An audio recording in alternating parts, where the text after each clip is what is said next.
Okay, looks like we're live. Um, I apologize for this still looking shoddy to future viewers. I don't think there's anyone here right now. Ah, so I guess for people viewing this and who would be inexplicably viewing this in the future, I had a long day today and was not able to set up things in OBS the way that I wanted to. Um, on the blank side of the screen, over here, there's supposed to be a set of rules that I would expect people to abide by that would be there constantly. I'm gonna wait until about. I'm gonna wait another 5 minutes to see if anyone shows up. I'm still gonna be doing what I'm doing. All right.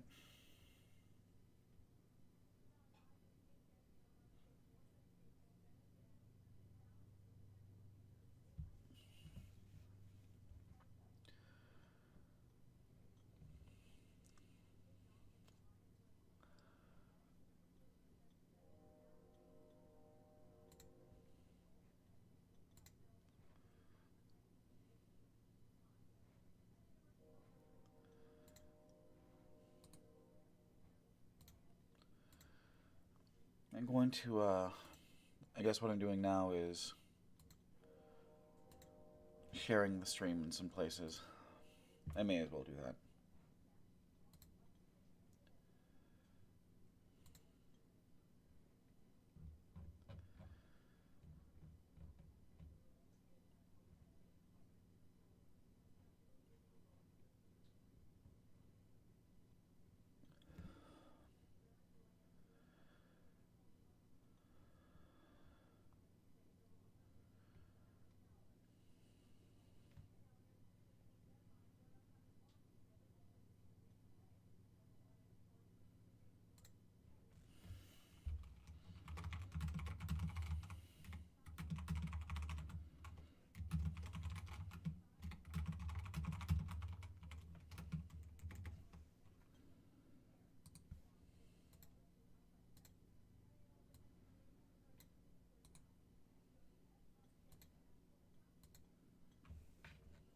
Just in a few places.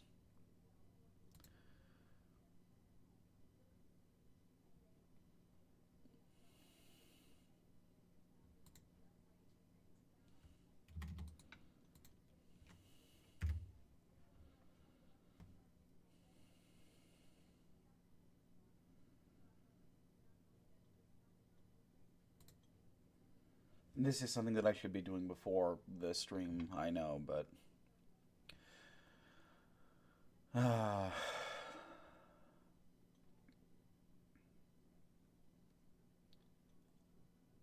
that's good enough. Okay,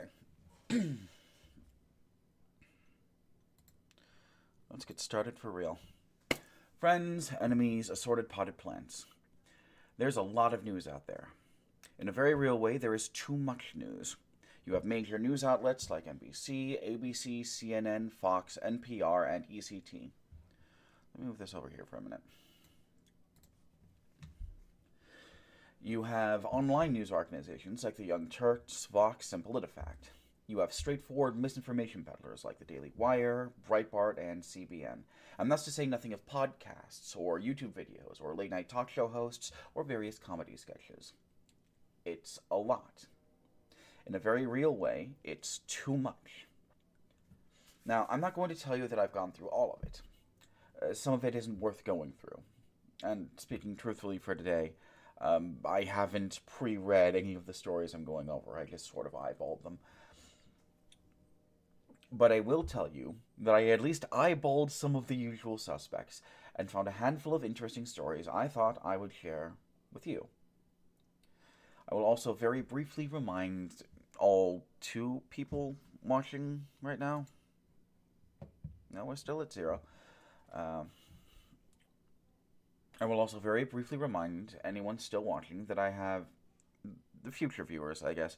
I will also very briefly remind future viewers that I do have a Ko-Fi, and I would be grateful if you had a couple of dollars that you weren't going to do anything with if you sent it my way. I do have bills to pay. So, in the first hour of the program, we will be going over news that broke over the day. This will include articles from AP News, 404 Media, Politico, and some others. We will not merely be looking at these articles uncritically. Every article, every person, no matter how neutral sounding, no matter how seemingly objective, has some bias. By acknowledging that bias, we can better understand the information they impart. That includes myself. I am not unbiased. One might go so far as to say that I am incredibly biased. I identify myself as an anarchist, here defined as a person skeptical of authority generally and skeptical of hierarchical authority more specifically. I am an anti-capitalist and identify as such. That is here defined as someone actively opposed to the continuation of the current neoliberal capitalist hegemony. I am generally in favor of freedom of speech, strongly in favor of democracy, and unambiguously opposed to fascism. I am unshakably, unreasonably, violently pro-human. And it is through these lenses and others I will be analyzing these articles. So, the first article that we're going over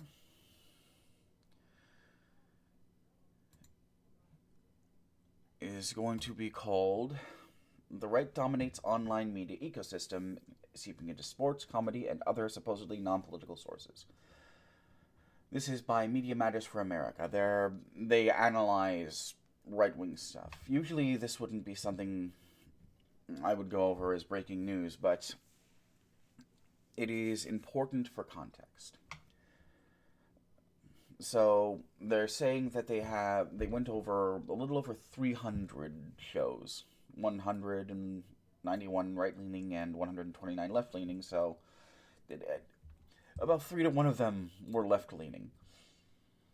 And they found that the right-wing ones were supported far more. I'll read a little bit of it here. We found substantial asymmetry in total following across platforms. Right-leaning online shows had at least... Am I audible?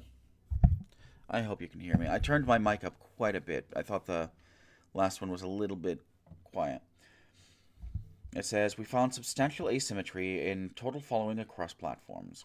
Right-leaning online shows had at least 480.6 million total followers and subscribers, nearly 5 times as many as left-leaning. 5 times.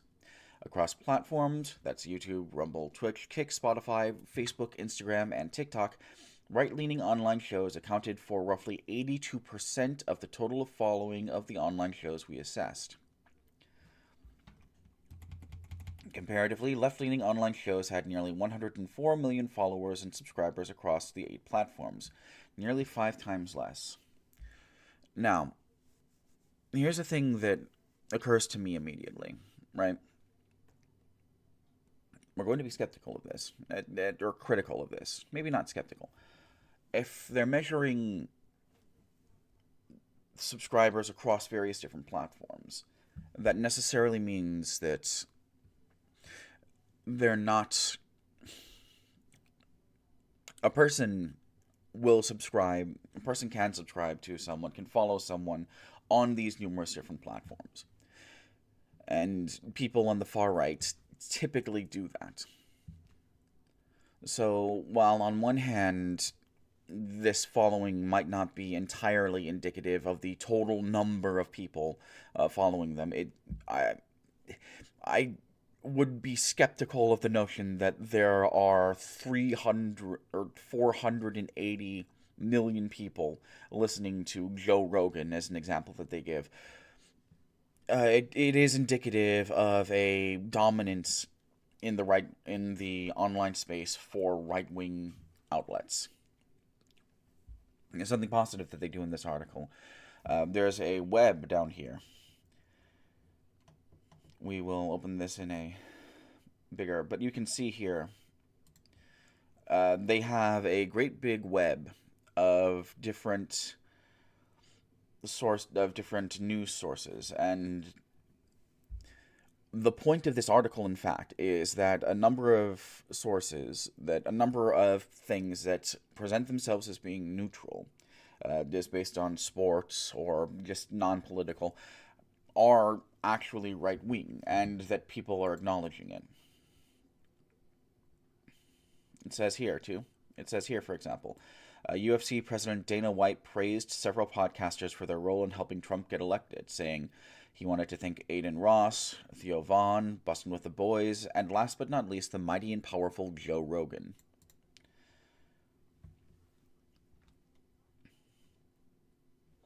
I should put this in the chat. I should add it to the description later. Oh, it's harpoon lobotomy. Neato. Well, thanks for stopping by. Here is the article that I'm looking at currently. That is also for anyone who is currently viewing.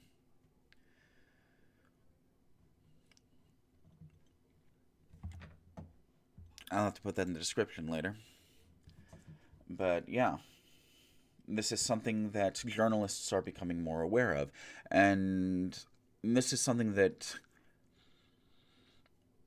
when you think about it, it sort of squares a circle. There's a lot of talk about disinformation online, and there's a lot of talk about, like, alternative sources online, right? And for people who don't look outside of their own sort of media bubble, that doesn't make sense, because things seem to be even when you turn on the television or when you read the paper or whatever. But things are not even in the places where people are primarily going, especially younger people. I mean, this is kind of a wake-up call to me. This is one of the reasons I started doing this, because, like, the way that we combat this, I think part of it too is that overall there are just less left-wing sort of, there are less socialist and or communist and or anarchist people willing to do podcasts, willing to put in the work every day or every other day. And that's not down to people being lazy. That's down to the right wing having money and the left wing not having money, in essentia. So, it says here, Media Matters compiled a list of 418 popular online shows, podcasts, streams, and other long-form audio and video content regularly posted online that were active during 2024, assessed ideological alignment, and found 320 online shows with an ideological bent. That's data that we already went over at the top.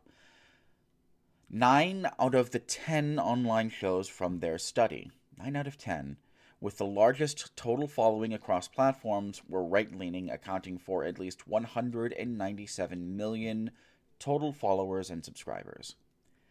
These are the online shows of Joe Rogan, Ben Shapiro, Jordan Peterson, Russell Brand, Theo Vaughn, Charlie Kirk, the Full Send podcast, Candace Owens, and Dr. Phil.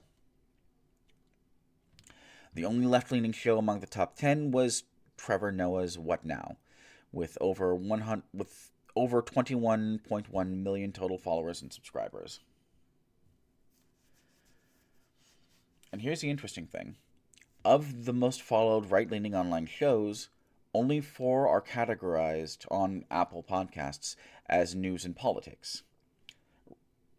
Joe Rogan, Vaughn, and Full Send are characterized as comedy, and Peterson as education, and Dr. Phil as society and culture. While these podcasts often host celebrity guests, like Timothée Chalamet, Mr. Beast, and Luke Bryan, these 5 right-leaning comedy, education, and society and culture shows have also had dozens of episodes featuring right-wing media figures and politicians since October 1st, 2024. Guests on these shows have included Trump, Vance, the New York Post's Miranda Devine, the Daily Wire's Ben Shapiro, and Matt Walsh. Right-wing figures like Tucker Carlson, Dave Smith, Trump picks. You can read this. Robert F. Kennedy, Dana White, and Far-right constitutional sheriffs. That's pleasant. Here's another graph showing the following of left-leaning to right-leaning shows, just by number.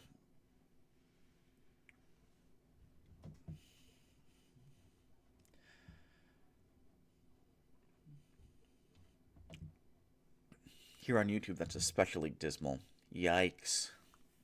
And that's including stuff like the Young Turks. It says that up in the media bubble. The Young Turks is right here, and Brian David Cohen is there. Hassan is right there. All of them are in that little space there.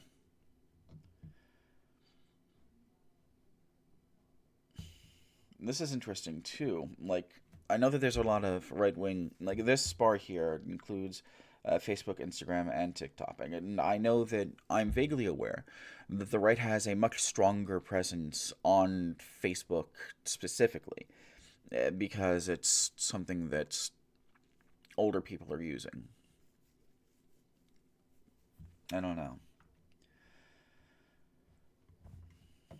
Across streaming platforms including YouTube, Rumble, Twitch, Kick, and Spotify, the left-leaning online shows had 55.9 million total followers and subscribers, a figure which is dwarfed by the right-leaning online shows with at least 255.5 million.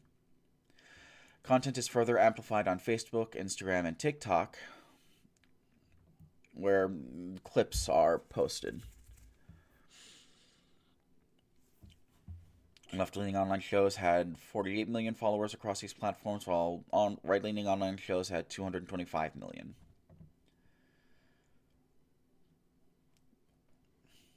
And this is how these shows self-identify. This stream is identified. I identify this in the broadcast as news and politics, specifically because I'm going over the news. And this is one of the ways the right wing dominates things, is because they don't do that. I mean, the left doesn't do that. It's a both sides problem, but one side is doing the problem much worse. It says it right here. 111 self-identified non-political shows were found to have an ideological bent, and 72% were right-leaning. So that's 28 to... That's a little bit under 3 to 1.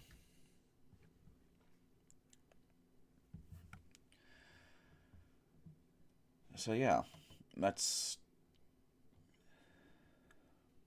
troubling. And that's one of the reasons my general awareness of that is why I've started doing this. Oh, hey, we have more viewers. Let's take a look. Neato. Now, feel free to leave a comment. I'm just learning how to do this.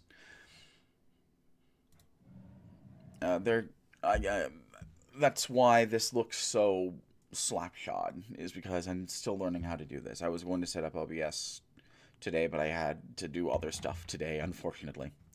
Hello, viewers.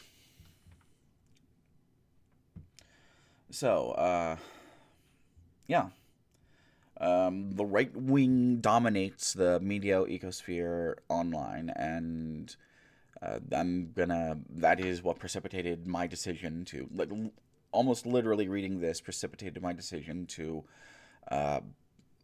do this. Because it's nice to have someone... This was posted on the 14th. Yeah. So this is not exactly breaking news, but this is something I wanted to contextualize to presumably people who will be viewing this in the past, or viewing this in the future. This segment is for future people. This is why I'm doing the thing I'm doing. This is my origin story. Blame Media Matters. Okay, let's move on to the next story. No, not that one. We'll be going over that one, though. FDA staff returned to crowded offices, broken equipment, and missing chairs.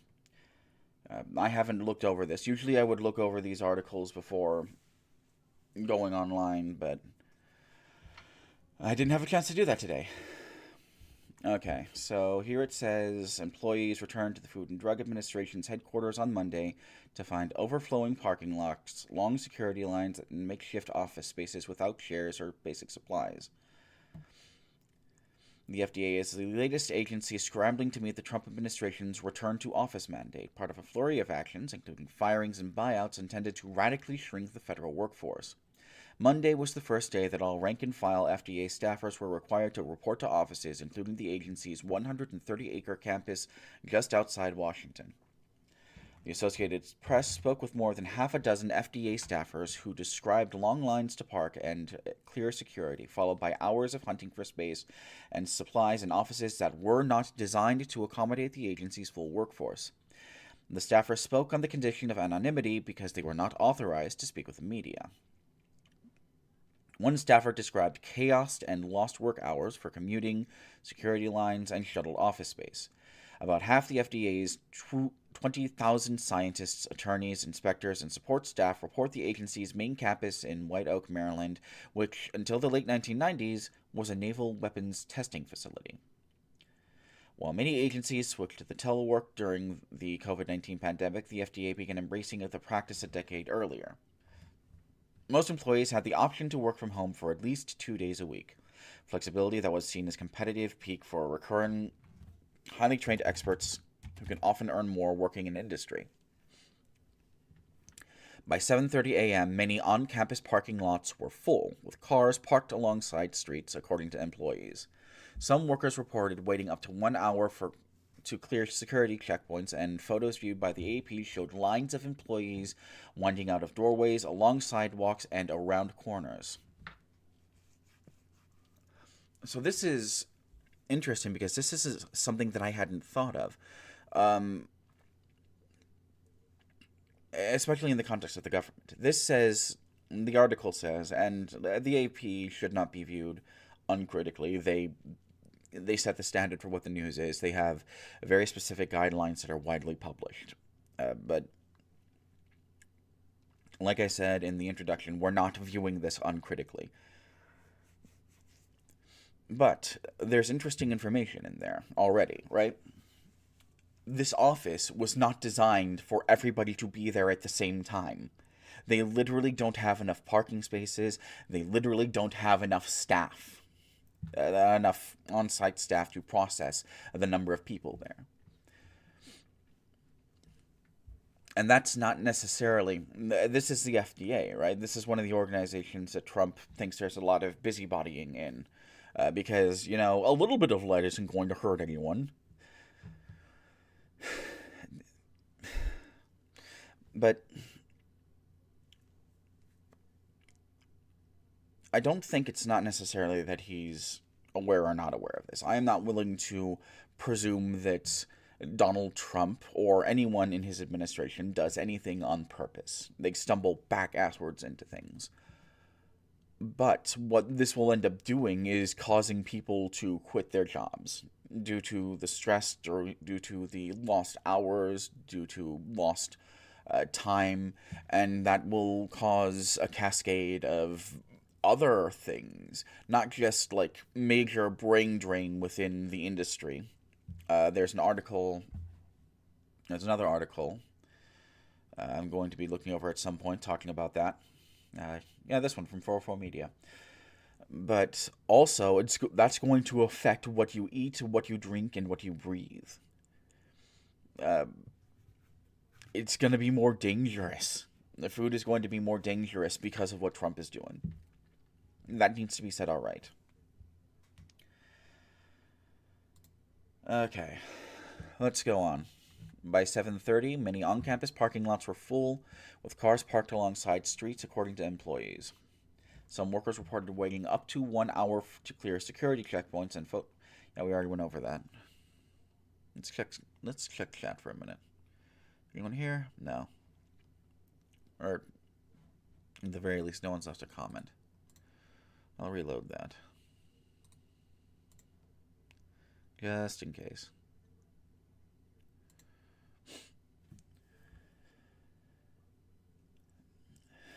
So it says, once inside, employees confronted broken desks, missing chairs, and locked offices for which they didn't have keys. All of the staff is definitely bending over backwards to make an impossible situation work and get their work done. Some employees were left sour Some employees were left to scour the campus for chairs and other essentials. They didn't even have enough equipment for everyone. People are looting chairs from conference rooms and other buildings, a staffer said. We have no supplies. People are hunting around all of the buildings on campus for pads of paper and other basics. When employers did get situated, many shared cramped spaces with people from different divisions and teams, making it difficult to hold calls and meetings. Photos shared with the AP show folding chairs and tables set up in hallways and lobbies. An FDA spokesman said in an email Monday the agency is continuing its return to office activities to ensure staff remain able to conduct their important public health work that they were already doing off of campus. So, like, he's lying. He's lying. It's also noteworthy that they didn't name the FDA spokesperson. All the employees told the AP that they brought their own drinking water Monday. That's due to a months-long issue involving Legionella, the bacteria that causes Legionnaire's disease, which was detected in several FDA buildings. My fuck. That, how do you screw up so badly that your buildings have Legionnaire's disease?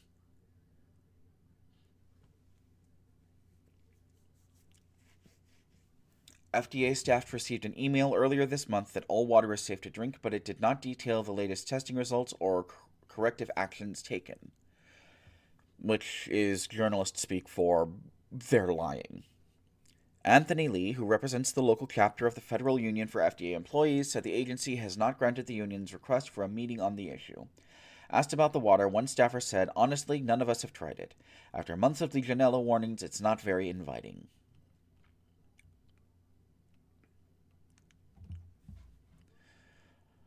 Like, the mismanagement is convenient, but it's also not necessarily a deliberate thing. It's just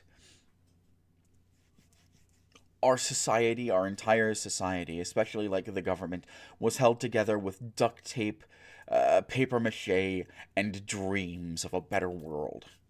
And Trump is ripping off the tape and spitting on the dreams of a better world, so everything is falling apart. Fascism, as I have said, is about cruelty. They they express themselves, they interact with their populace almost exclusively through cruelty.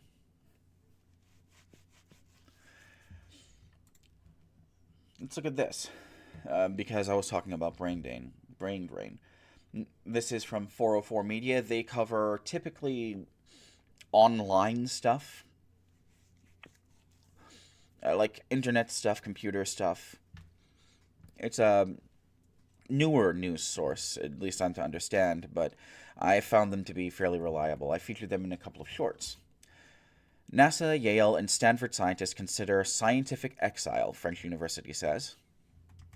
And note this: we are witnessing a new brain drain.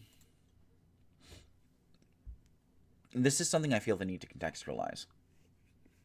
So, back in the 80s, Reagan did a lot of the things that Donald Trump is doing to a lesser degree. And that resulted in a lot of people, a lot of incredibly skilled people, leaving the government for the private sector.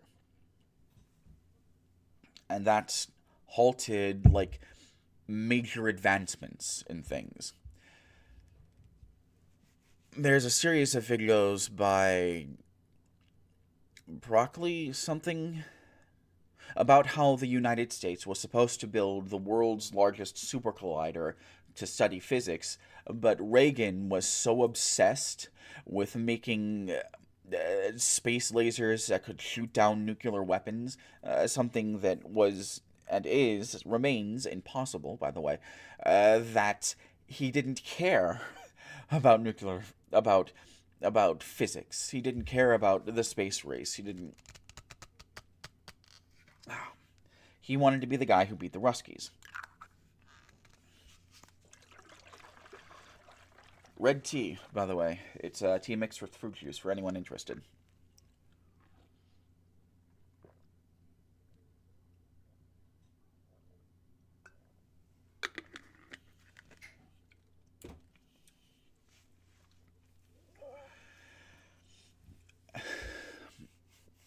And that brain drain that happened under the Reagan administration led to scientific developments, major scientific developments, either going somewhere else and being utilized by other people. Like the supercarrier people went to, I think it was France, incidentally. But yeah, a lot of stuff like that happened during the Reagan administration, and it's going to be happening again now. Like all the AI stuff that the government is working on is going to be cut and is going to go elsewhere. Like the transgenic mice is another good example. Like just because on the sole basis that it had the word trans in it, it was cut. And the people who were working on that aren't going to stop working on that because they were trying to fucking cure Alzheimer's. They're going to take that work and take it somewhere else. All right. Let's look at this. Last week, this university, Je ne parle français, France's largest university, invited American scientists who believe their work is at risk of being censored by Donald Trump administration's anti-science politics to continue their research in France. Today, the university announced that it is already seeing great interest from some scientists at NASA, Yale, Stanford, and other American schools and government agencies, and that it wants to expand the program to other schools and European countries to absorb all the researchers who want to leave the United States.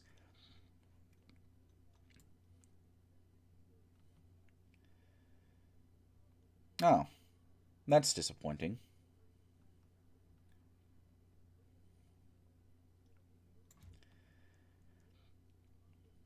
I'll read as much of it as I can. We are witnessing a new brain drain. This Eric Berton, this university's president, said in a press release.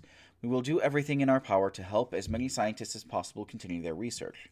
However, we cannot meet all demands on our own. The Ministry of Education and Research is fully supporting and assisting us in this effort, which is intended to expand at both national and European levels. Now let's just exit out of that.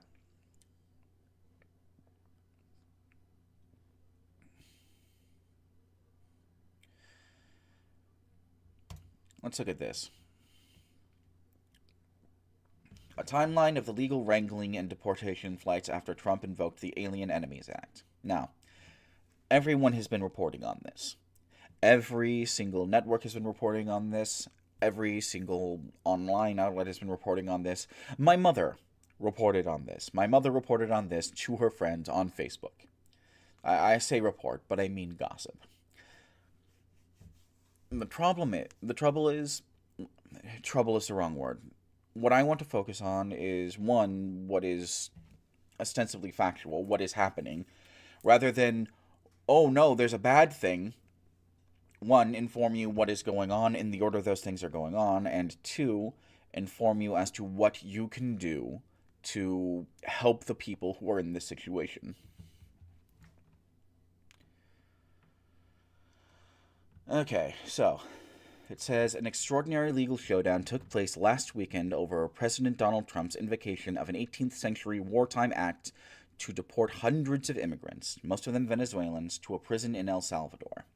It involves a series of legal firings, White House announcements, court hearings, deportation flights, and a mocking social media post from a Central American leader who proudly calls himself the world's coolest dictator. Sounds like a thoroughly unpleasant fellow. Here is a timeline of events surrounding the invocation of the Alien Enemies Act. All times are Eastern. West, East, so that would be like New York time. Saturday, March 15th, 2:16 a.m. Two legal advocacy groups, the ACLU and Democracy Forward, file suit on behalf of 5 Venezuelans held in immigration detention who fear they'll be falsely labeled members of the Venezuelan gang Tren de Agra and deported under the Alien Enemies Act, which lawyers expect to be invoked soon.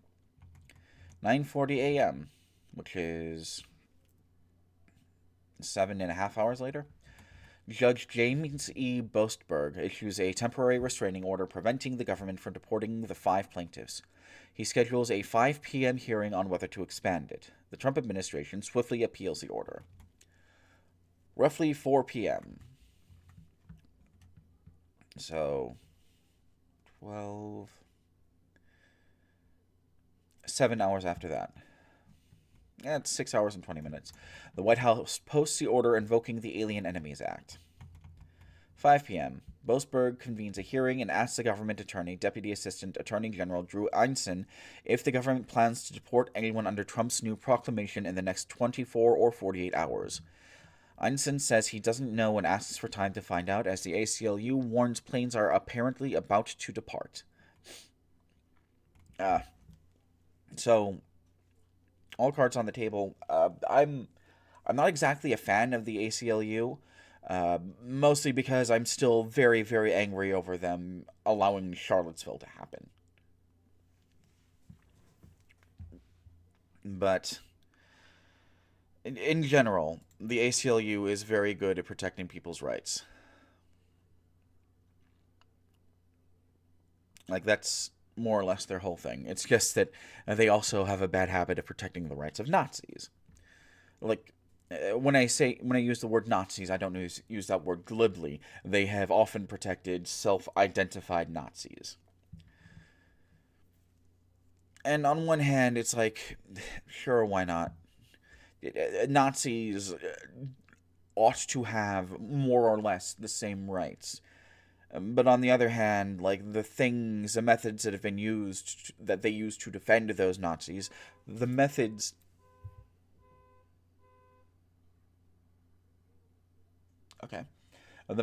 that the greatest legal minds of the 70s and 80s used to defend these Nazis in court were not to be used by the Nazis themselves to defend themselves against much more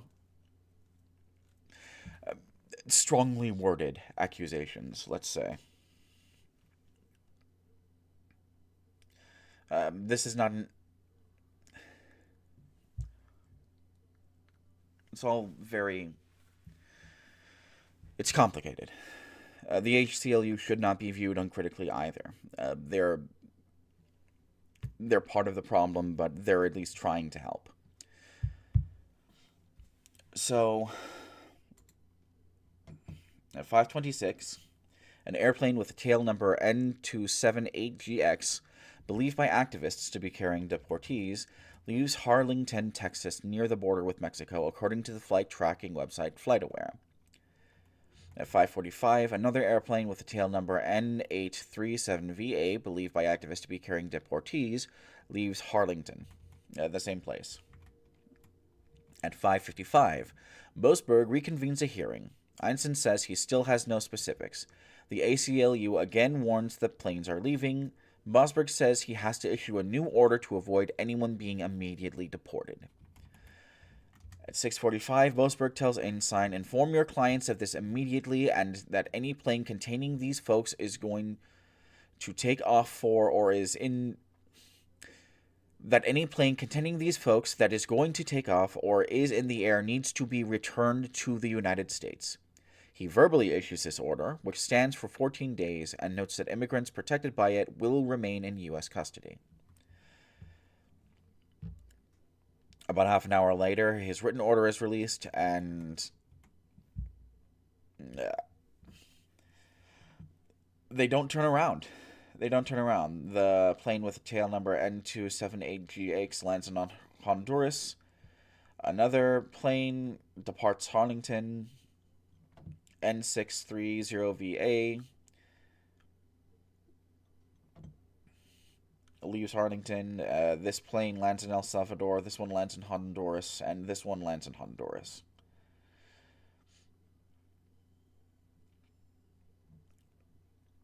This one lands in El Salvador at 1:03 a.m.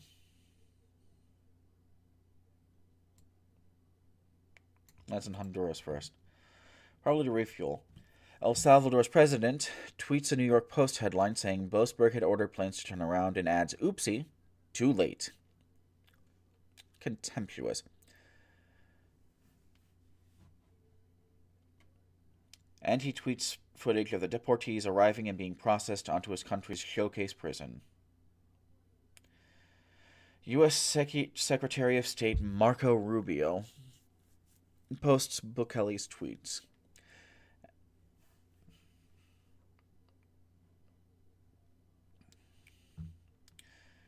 So they just defied a court order, essentially.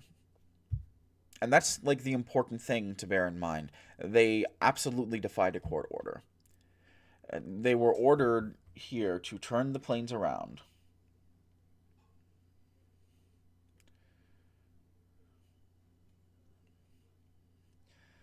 Like he specifically says, any plane containing these folks that is going to take off or is in the air needs to be returned to the United States. This order was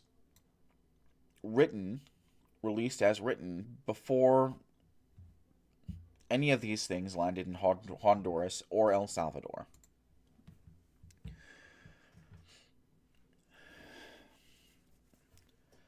Let's read this last burp here. Hearing begins over what Boasberg has called the possible defiance of his court order.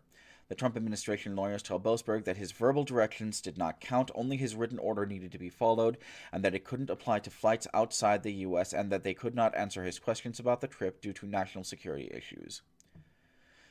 He says that's one heck of a stretch. Lee Gelnert of the ACLU warns that he says they're getting close to a constitutional crisis. That's pretty grim. It's pretty grim. But some takeaways. This is an instance where it would be worthwhile to help the ACLU. Like, if you're in Texas, if any of the 3 people watching this are in Texas, I don't think that's going to be the case. But if you are, then call up the ACLU, ask what they can do to help. If they say, oh, well, you can donate money to us, just hang up. The ACLU has enough money. That's not the problem. But there's another group here that they mentioned, Democracy Forward. Maybe get in touch with them and see what you can do to help. This also mentions that there are activists keeping track of the planes and not just when they depart, but who's going in them. If you live in or around Texas, I don't think it would be that difficult to link up with those groups and see what's going on. See what you can do to help them. A lot of times, this work is not, the work of keeping track of those things is not difficult. It's just very, very tedious. And the thing about tedious work is that the more people who are doing it, the less tedious it becomes. Alright. Related to that, let's go to another 404 Media post. This is another one for only paid members. That's new. They haven't had that recently.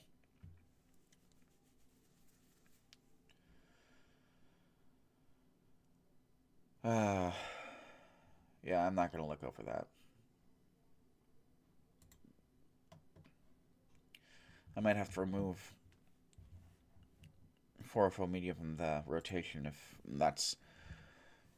if all of their articles are going to be like that.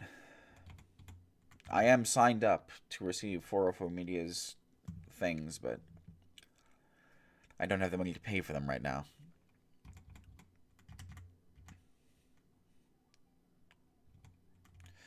So let's go over this. Texas midwife accused by state's attorney general of providing illegal abortions. Good for him. A Texas midwife has been arrested and accused of providing illegal abortions, marking the first time authorities have filed criminal charges under the state's near total abortion ban. Maria Margarita Rojas has been charged with illegal performance of an abortion, a second-degree felony, as well as practicing medicine without a license, which is a third-degree felony. Not so good. Paxson alleges that Rojas, 48, illegally operated at least 3 clinics in the Houston area where illegal abortion procedures were performed in direct violation of state law. In Texas, life is sacred. I cannot. Just that sentence makes it so I cannot take this man seriously. I'm going to read this with a clown voice. In Texas, life is sacred. I will always do everything in my power to protect the unborn, defend our state's pro-life laws, and work to ensure that unlicensed individuals endangering the lives of women are fully prosecuted, Paxson said in a hilarious statement. Texas law protecting life is clear, and we will hold those who violate it accountable. Walter County District Attorney Sean Whitmore, whose office is located northwest of Houston, referred the case to Paxson for prosecution. Walter County records show that Rojas was elected on March 6th, and she was released on bond the next day. She does not have an attorney, evidently. A woman reached by phone on one of Rojas's clinics said on Monday that she did not know who Rojas was. Messages left at Rojas's 2 other clinics were not immediately returned. Good OPSEC. On their Facebook pages, the clinics advertise various services, including physical exams, ultrasounds, and vaccines. Texas is one of 12 states currently enforcing a ban on abortion at all stages of pregnancy. Texas's bans allows for exemptions when a pregnant patient has a life-threatening condition. Opponents say the ban is too vague when it comes to medically necessary exemptions, and a bill has been filed in current Texas legislative sessions to clarify medical exemptions allowed under law. The charge of illegal performance of an abortion carries a punishment of up to 20 years in prison, while the charge of practicing medicine without a license carries 10 years in prison. So that's maximum 30, more like 6. In the U.S., there have been few, if any, criminal charges for filing the alleged operation of illegal abortion clinics since the U.S. Supreme Court overturned Roe v. Wade in 2022. A Louisiana grand jury earlier this year indicted a New York doctor on charges that she illegally prescribed abortion pills online to a Louisiana patient. Paxton, the clown from before, has filed a similar lawsuit against the same doctor under a similar accusation. So, I guess since that has cooled down, this is an important story in the context of one of the things that Trump does, and we're going to be talking about this, I think, on Friday, because I think I decided Friday is what I'm going to be going over all the Trump madness. Just in a general sense. But one of the things that Trump does is that he just provides a deluge of things. And because the news treats these things as equally important, it means that there are other things that happen that slip under the radar. This is something that I've witnessed personally. It's not just in the context of, like, I don't know how well people remember, but while Trump was in office, Rachel Maddow with MSNBC spent almost every day going over some stupid thing that Trump did. Sometimes going over the same thing more than once. And that allowed stories like this to slip under the radar. So now that that was not on purpose. Now that the aggression against the anti-abortion people has cooled down, they're starting to prosecute people. It's worth noting that they specifically said this is one of the first charges filed in regards to this law. This is something that we need to watch out for. This is going to be happening more, and we need to keep an eye on it.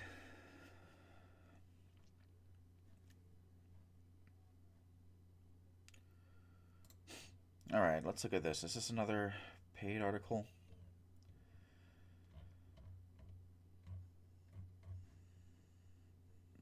No, it isn't.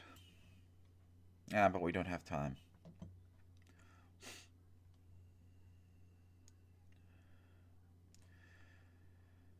Yeah.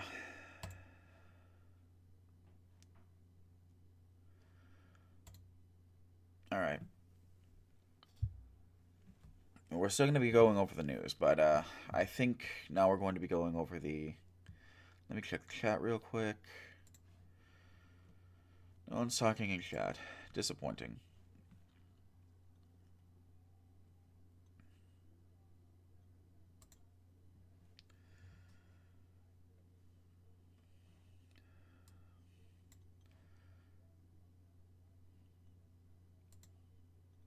I guess my webcam's up. Okay, so we're going to move on to hour two. We're going to move on to hour two of the program. In hour two of the program, we will be going over several stories from major journal outlets. Things like ProPublica, The Lever, Slate, Axios, things that major news networks might not pick up due to prioritizing all the catastrophes in the world. Hopefully, we'll be able to fit 3 stories in this segment, but these major journalism pieces can be quite long. Uh, I'll also very gently remind the 3 viewers who are watching now. I think it's still 3. I do have a Ko-Fi. It should be in the description. If you have a few dollars that you don't know what else you're going to do with, I would be very grateful if you sent it to me. I do have bills I need to pay. I don't get the internet for free, or the internet isn't free, and I need groceries. Okay, so I picked out.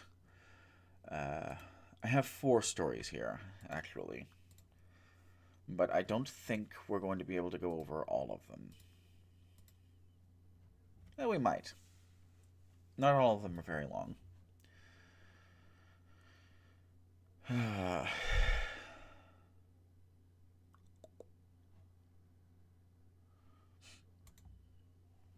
So, this is from ProPublica, and it is titled Who's Running the Doge Wrecking Machine, the World's Richest Man or a Little Known Bureaucrat? The blurb here says that insiders are telling ProPublica that Amy Gleason is only in charge on paper, while Musk's top lieutenants really run Doge. One person who has been in meetings with Gleason described her as having little to no actual decision-making responsibilities.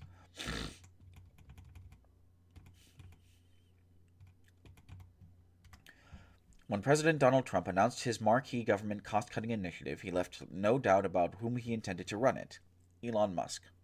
Still, questions about the scope of Musk's authority have hounded the newly formed Department of Government Efficiency ever since.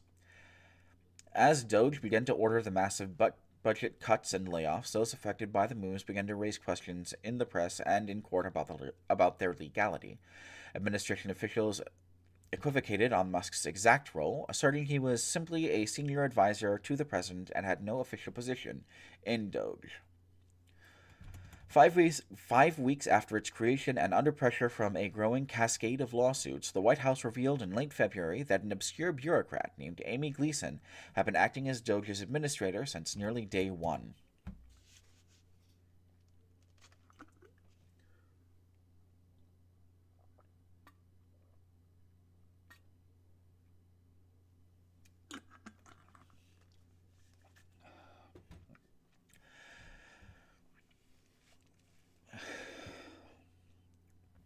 However, ProPublica has found that she does not appear to be running the budget-slashing group, according to interviews with 6 current and former government officials.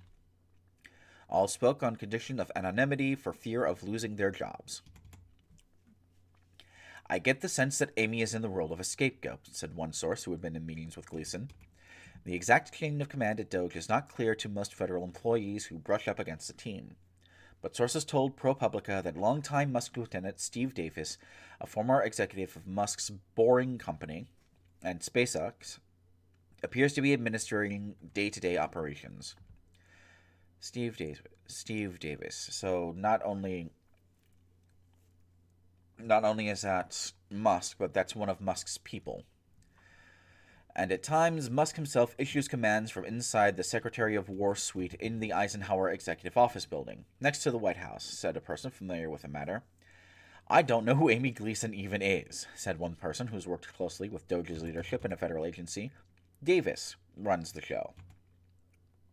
Musk, Davis, and Gleason did not respond to requests for comment.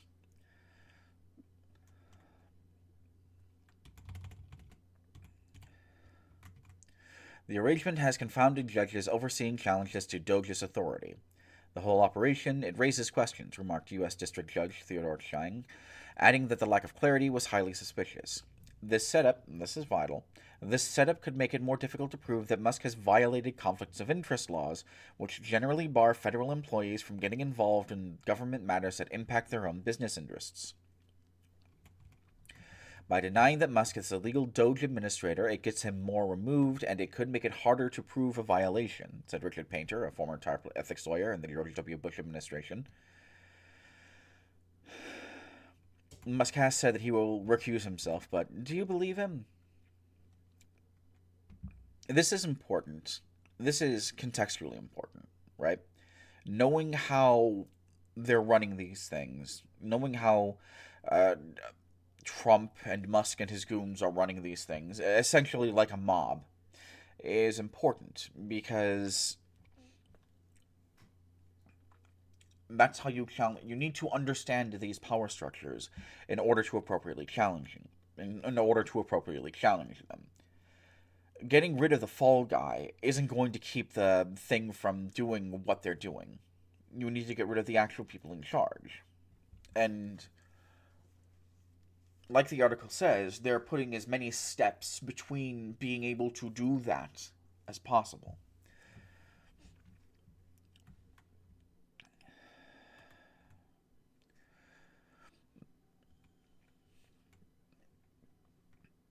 And this is something that they're doing on purpose. Abdication of responsibility is something that is done purposely and deliberately. And it's also just overwhelmingly evil.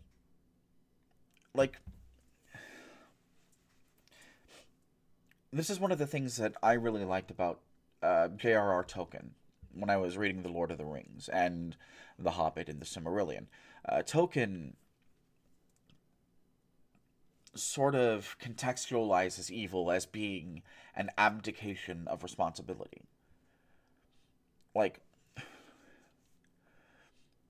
The text of the books, especially The Lord of the Rings, says that things like orcs and trolls and even the ring wraiths are malformed and vile. But it would be more appropriate to say that Sauron and Malor before him warped them into something that was meant to serve a specific purpose, that purpose being war. And that is what differentiates those beings from the creator deity, who I think is called Maya. I haven't read the Silmarillion in a long time. Maya made the elves and nature and humans so that they could live and experience things on their own, so that they could make their own lives. Which is why, the elves proceeding to fuck things up over and over and over and over and over again. The elves are the most cataclysmic fail sons. The best thing that they did in The Lord of the Rings was stay as hands-off as possible, because they would have managed to fuck it up. But, that's the point. Failing over and over and over again, but taking responsibility for those failures is good. The ability to act on your own behalf is intrinsically good.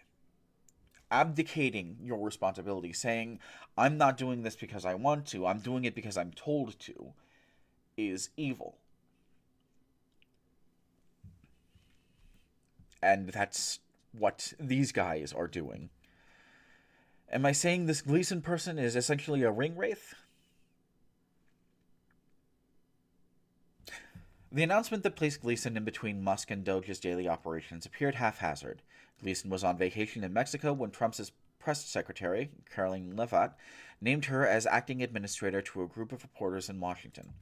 Gleason told colleagues that the White House had not coordinated the announcement with her. Wow. That's rude. Other parts of the rollout were equally perplexing. Leavitt asserted that Gleason had been the administrator since nearly its inception, but colleagues said Gleason only began running staff meetings about a month into the administration with a small group of career technologists that predated the Trump administration. Meanwhile, Gleason told her former colleagues back in Nashville, Tennessee, where she recently worked as a health technology executive, she was planning on returning there in a few short months. One government worker who has been in meetings with Gleason describes her as someone with little to no actual decision-making responsibilities. She revealed as much to colleagues in meetings in recent weeks, where she made clear that she was not deeply involved with the Doge budget cutting that has put humanitarian programs in peril and forced thousands of employees out of work, sources who were in those meetings told ProPublica. One reason it's so difficult to pin down who's in charge of Doge: it contains two separate teams that are almost entirely walled off from one another. In forming Doge, Trump folded the entity into the existing U.S. Digital Service, a small unit of tech experts housed within the White House focusing on improving government software programs. While Doge, on paper, has a similar mission, the actual work of Musk's group has been far more expansive, such as cutting funding to programs, gaining access to sensitive agency data systems, which ProPublica and other media have already reported on. You heard about how they got into the healthcare systems and banking systems, how they tried to break into the Pentagon. In recent weeks, many holdover digital service workers have resigned or been laid off, and only a small group of a few dozen federal technologists remain. Gleason is only in charge of this smaller group, the sources said. Officials who worked with Gleason, who served in the digital services during the prior Trump and Biden administrations, spoke highly of her dedication to the mission.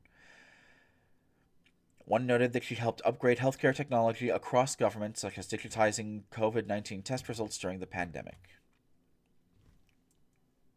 This is interesting because apparently she's competent, but she's being put in a position of a fall person because she's competent. They're going to say, oh, if there's a problem, she could have foreseen it and she would have been able to stop it. Which is scummy. Oh, it's Sandra. Hello, Sandra.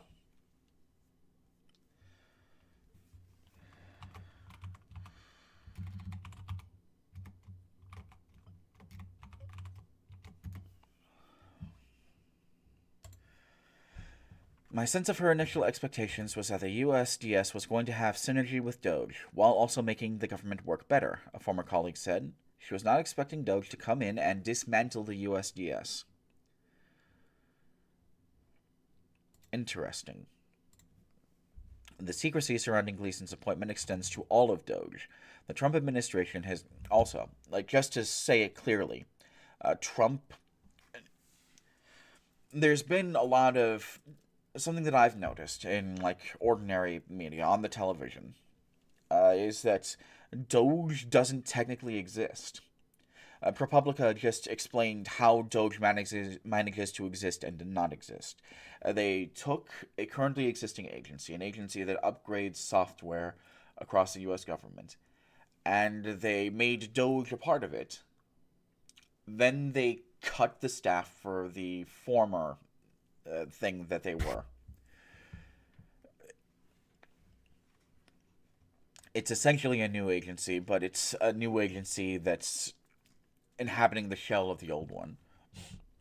Much like the monster from The Thing inhabits the body of its victims.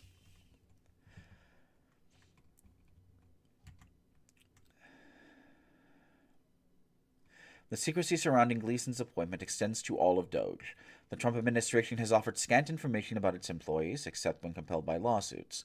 In an effort to gain a clearer understanding of how the group operates, ProPublica has spent weeks identifying and profiling its staff. Among them are engineers, lawyers, technology executives, and consultants.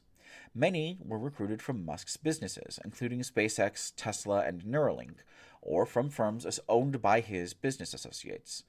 Today, ProPublica is adding 20 names to our running list, bringing the total to 66. None have responded to requests for comment.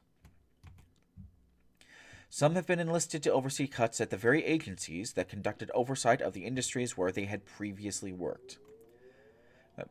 Conflict of interest. Doge assigned Tyler Hassan, an energy industry executive, to the Department of the Interior. Scott Lamrick and Michael Alexander Miscri, two executives from real estate firms, have been seen at the Department of Housing and Urban Development. And former Tesla lawyer Daniel Abrahamson has worked for Doge at the Department of Transportation, an agency reportedly in the midst of several investigations over the safety of Teslas. Tesla has defended the safety of its vehicles.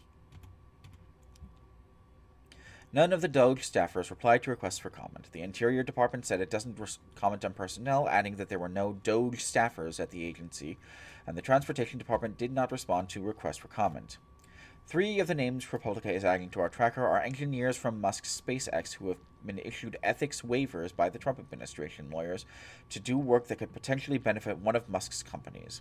SpaceX, which includes internet satellite service Starlink, and Verizon are reportedly competing for control of a $2.4 billion Federal Aviation Administration contract, according to the Washington Post. SpaceX I need to take another drink.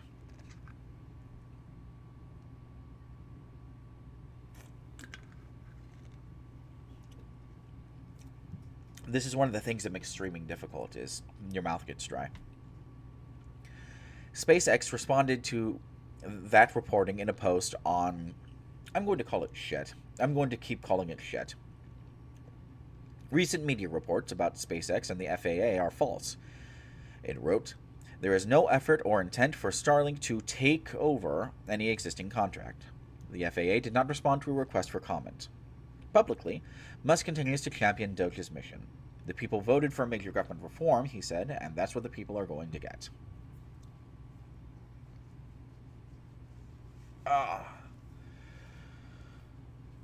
So, yeah, all of that. Major takeaways. They're setting up a patsy, and her name is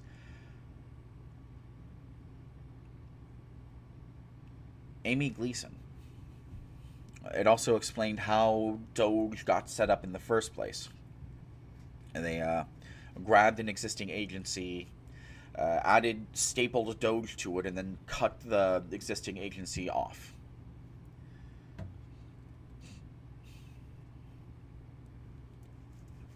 I'm going to take a bit of a break. Bio break. Give me like 2 minutes.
Ah, fuck. I haven't been audible. Why didn't someone mention that? In the chat, which I'm watching now. I'm gonna have to go over all of that again. Okay. So, what they're saying is that um, so as far back as the 50s, as far back as when the civil rights movement started, and actually further back than that, the kind of people who would want to repeal the 13th and 14th Amendments have been trying to call a constitutional convention, a convention of the states, in order to do that. There are two ways that you can change the Constitution. The first way is to get it through Congress and get the president to sign it. And the second way is to call a constitutional convention. I'm not exactly a history buff. There's a third way, and that's if, like, all the states ratify a law, but that's never happened. And a constitutional convention has also never happened. But if it did, everything is on the table.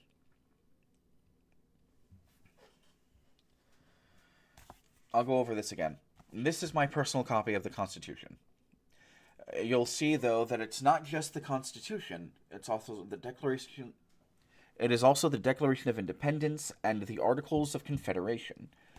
The Articles of Confederation predate the Constitution. They were the Constitution before the Constitution was a thing. The Constitution wasn't ratified in its current form until, like, 1891. Which is pertinent because, as this mentions, or it wasn't ratified until 1791, which is pertinent because some of these laws date back to 1789. They predate the Constitution. And a suspicion that I have had for a great deal of time is that some people on the far right want to repeal the Constitution as it is and reinstate the Articles of Confederation, mostly because they hate taxes. Like, they are philosophically opposed to the concept of taxes in such a strong way that they would burn the entire country down instead of paying taxes. I mean, they're already functionally doing that, so.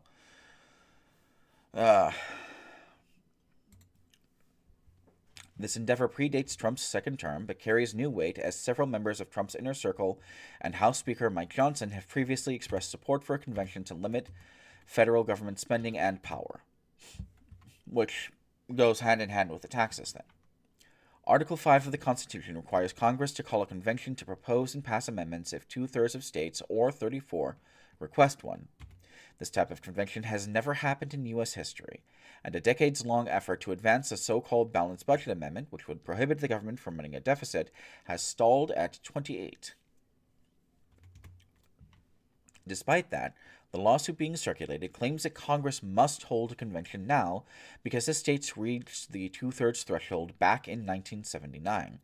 To get there, these activists count various calls for a convention dating back to the late 1700s. Wisconsin's petition, for example, was written in 1929 and was an effort to repeal prohibition. The oldest petition they cite, from New York, predates the Bill of Rights. Some others came on the eve of the Civil War. It is absurd on the face of it that they could count something that had to do with prohibition as a call for constitutional convention in 2025, said Ross Feingold, a former Democratic senator from Wisconsin, who co-wrote a book critical of convention efforts like this one. They're just playing games to try and pretend that the founders of this country wanted you to be able to mix and match resolutions from all different times in American history. To avoid the threat of a convention, the legislators in some states like Colorado and Illinois have passed resolutions withdrawing their petitions. The draft lawsuit says those actions don't count because once the Article 5 bell has been rung, it cannot be unrung. Nearly half the states the draft counts have rescinded their petitions. Nearly half. Like, literally, they're twisting the rules into knots. It's worth noting contextually, right, that the far right does not care about rules. in as much as they care about the rules per se. You have people who care about the rules and obeying the rules. These fascists do not. And they care about getting what they want, and they will do it by whatever means necessary. The cruelty is the point. The cruelty is the point. Ooh, I'm up to 6 concurrent viewers. Hello, new people. We're talking about a constitutional convention and why it would suck. The draft lawsuit is the work of the Federal Fiscal Sustainability Foundation, a low-profile nonprofit that has drawn support from balanced budget advocates and from the conservative American Legislative Exchange Council. ALEC. Those sons of bitches. The group's chair, David M. Walker, oversaw government accountability at the U.S. Comptroller General during both the Clinton and Bush administrations. The draft lawsuit is signed by Charles Chuck Cooper, a high-powered conservative lawyer in Washington, D.C., who represented Trump's previous attorney general during the special counsel's investigation into Russian interference in the 2016 election.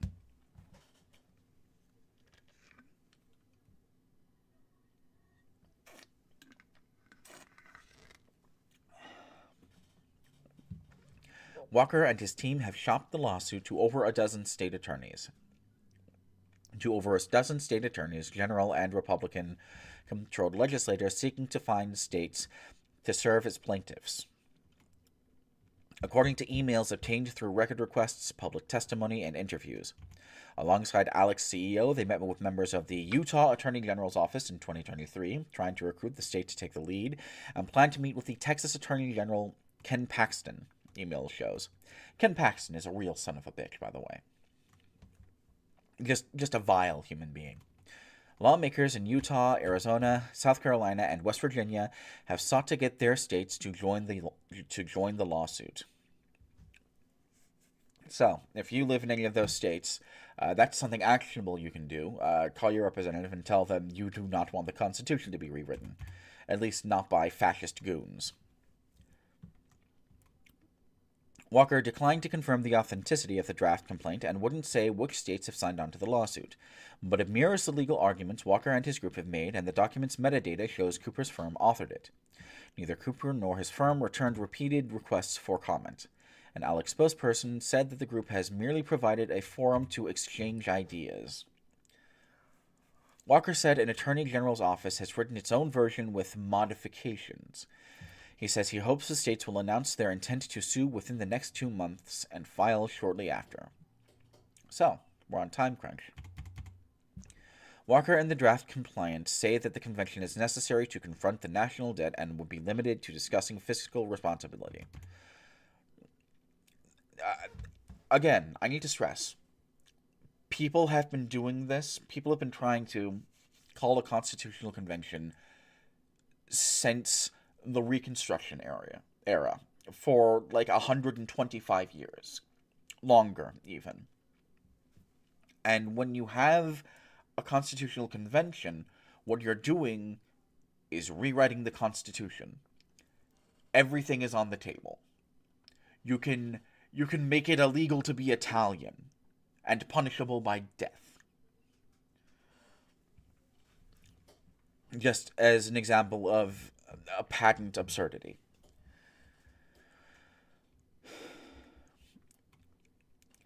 Some people think that the convention would get together to basically rewrite the Constitution. That's totally false.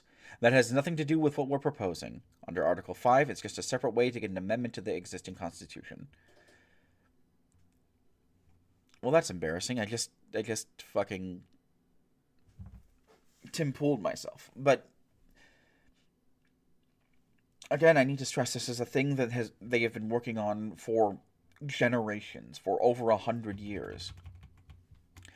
There is no reason to believe these fascist goons when they say that they're going to stop at the budget.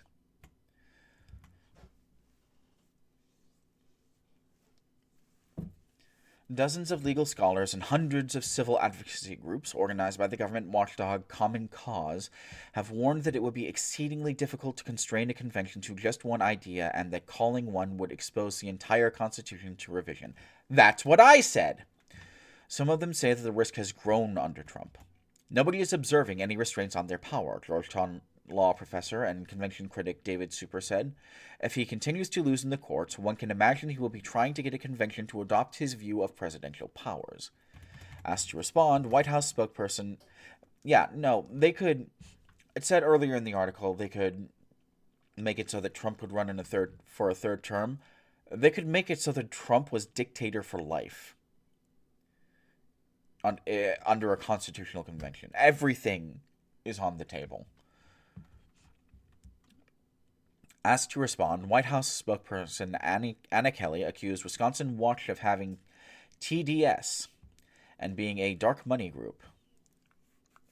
Sam Fieldman of the campaign finance reform group Wolfpack has individually worked with the foundation on the lawsuit. He said the process empowers states to check the federal government and change the Constitution if Congress fails to act. People who are claiming this process will lead to tyranny are sitting here twiddling their thumbs while we are heading towards tyranny like a rocket right now. And the next section is titled Fuzzy Math and a Time Machine. Throughout history, the Constitution has been amended 27 times, including to abolish slavery and provide women with the right to vote.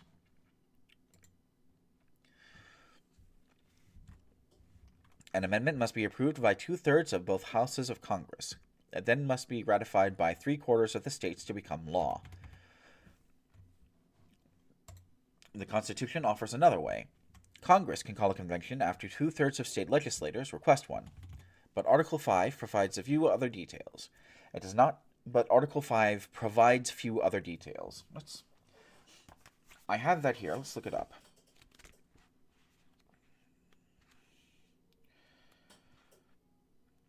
What am I doing? I have the internet.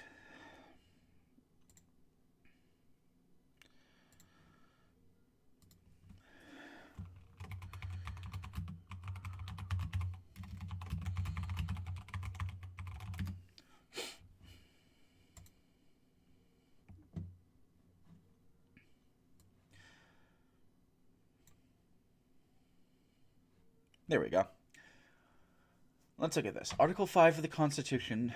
Article 5 of the United States Constitution describes the procedure for altering the Constitution. Under Article 5, processes to alter the Constitution consist of proposing an amendment or amendments and subsequent ratification. Amendments may be proposed by either Congress with a 2/3 vote in both House of Representatives and the Senate, or by a convention to propose amendments called by Congress at the request of 2/3 of the state legislatures. Here's the text.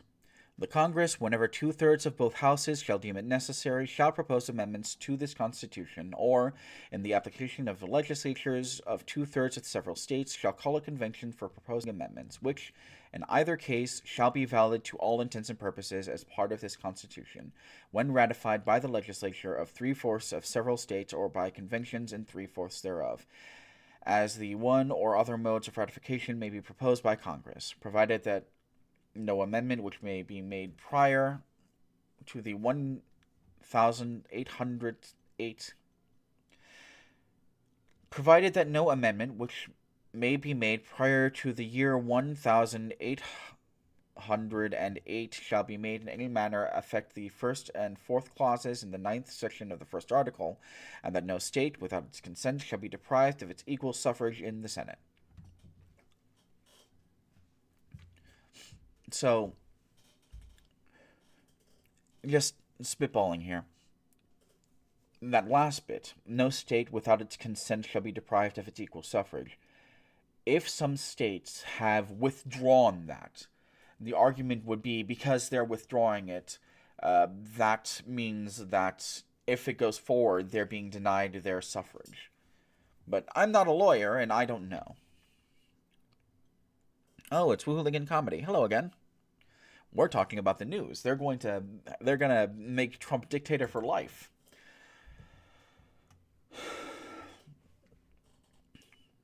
Let's go on here. But Article 5 provides few other details. It does not say what constitutes a valid application or how to add them together to reach 34. Nor does it say how a convention should run. It does not enumerate specifics on delegates, such as who can serve and how states should select them, nor whether each state gets one vote or votes relative to population, and it does not specify whether a convention can be limited to specific issues. As of now, the three-fourths ratification requirement still stands. Critics fear delegates could take the extreme step of lowering the threshold to make it easier for the amendment to pass, a scenario that proponents dismiss as fear-mongering. Fewer than half the states have laws or policies governing convention procedures. The majority of those will give state legislators, rather than voters, the ability to select delegates. They would also permit each state one vote, according to a 2025 review by the Center for Media and Democracy, a progressive government watchdog. The center obtained audio of former Republican Senator Rick Santorum of Pennsylvania at a private ALEC workshop saying that because most states are going to be controlled by Republicans, ruling Republican voters will have an outsized granted power in the convention. We have the opportunity as a result of that to have a supermajority, he said, even though we may not even be in an absolute majority when it comes to the people who agree with us. Santorum did not return emails seeking comment. Over the years, people from across the political spectrum have attempted to call conventions for various topics, such as campaign finance reform and congressional term limits. None of the advocates have tried to use states' old calls that didn't specify a topic to reach the required 34. But during a 2020 ALEC presentation, a balanced budget activist named David Biddop debuted a new theory. By combining old resolutions that generally called for conventions with one for a balanced budget amendment, the nation already surpassed the threshold. Biddulph said that he based this theory on a paper authored by Robert Nadelson, a former law professor who focuses on Article 5 and published by the Federalist Society in 2018. But Nadelson's paper did not claim the threshold had been reached, and in an interview he said he disagrees with the activists claiming otherwise. Again, oh, my eyes. That doesn't matter. It's not about the rules per se. It's about how these fascists can twist the rules in such a way that they benefit from them.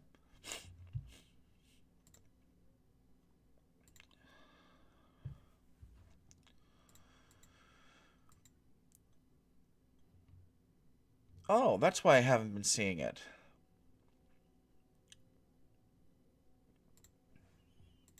Well, it's not just about Trump. Trump is, and this is something I don't think a lot of people understand either. Trump is a lackey.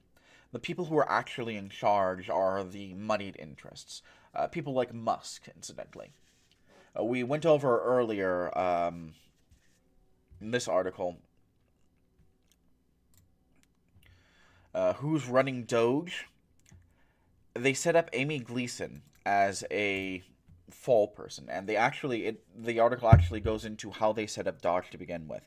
They stapled it to an existing agency and then cut off everyone who was working in that agency, fired all of them. So now that agency, it's an agency that's updated rules for other federal agencies or updated websites for federal agencies. Those people are gone. They're just Doge now.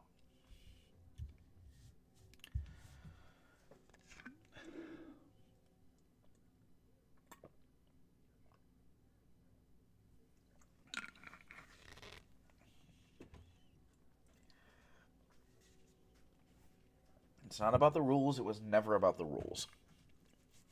It's about power. During the presentation, moderated by former Wisconsin Governor Scott Walker, another scumbag, Biddulph announced that his organization, which became the Federal Fiscal Sustainability Foundation, was encouraging attorneys in general to file suit against Congress. Biddulph did not respond to repeated calls and emails seeking comment. That reminds me of something, too. A lot of these people are just shirking accountability entirely. I know that locally there are a couple of rallies being held in absentia. I know that there's one for Mary Miller coming up. And I know that there's another one for another local congressperson. But yeah, Republicans are not holding town halls anymore, and so people are holding their own town halls. And there's this thing that Democrats were going to do. I don't know if they're still doing it. They were going to do where Democratic candidates were going to show up at these town halls and says, "Hey, I'll be accountable to you." But with the Democrats fumbling the budget so bad, especially here in Illinois, my senator is Dick Durbin. If they try to do that here, if the Democrats try to do that here, they're going to get roasted.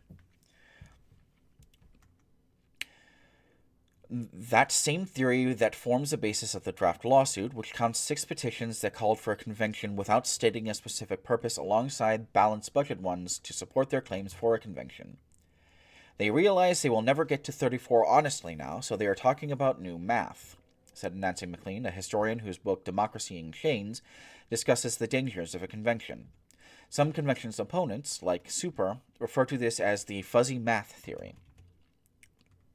During a legislative hearing in Utah, Shannon Anderson, a conservative opponent of the convention, used a metaphor to criticize the counting method. A certain team, discouraged that they hadn't scored the winning touchdown yet, devised a way to win the game, Anderson said.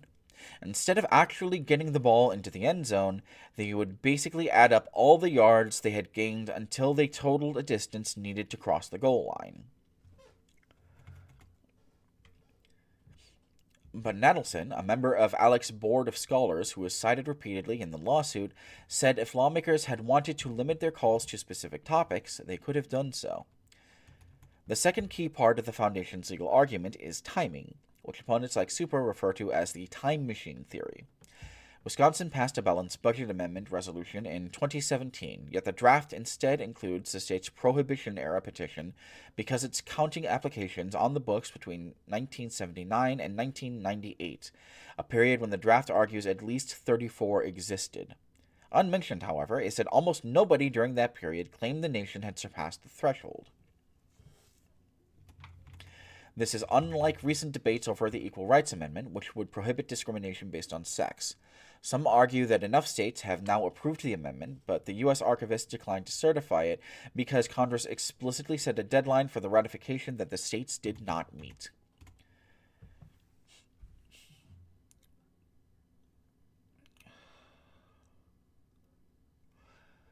Let's look at chat here.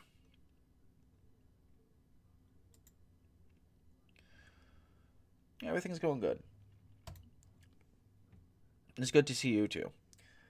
Bidoff and others. The next session is called Getting States on Board. Bidoff and others began to enlist state support in 2020 with an email that announced the historic milestone of 34 Article 5 state resolutions calling for an amendment convention to propose a balanced budget amendment has finally been achieved, and surprisingly, it happened over 40 years ago. The message, obtained by the Center for Media and Democracy and provided to Wisconsin Watch and ProPublica, asked states to pass a resolution demanding Congress call a convention and directing the state's legislator and attorney general to take such actions as will require Congress's compliance. That's interesting. Okay. In case you missed that. So what they're saying, what the statement says, is, hey, we already had this happen, but we need you to do it again. And in normal times, like in times where decency and modesty and kindness were prevalent ideas in the thought sphere, that wouldn't work. But we live in a time of monsters, so, there's no saying. The problem that we're continuously encountering in regards to the government and the fascist troglodytes who inhabit it is that no one is stopping them. That's not exactly true. When Doge tried to fuck with the Pentagon just laughed at them. That's something, but that's not nearly enough.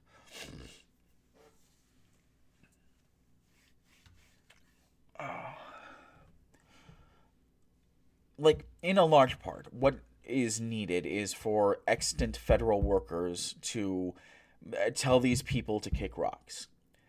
And it is not a coincidence. This is another story that we went over earlier. They're making it as difficult for people to do that as possible.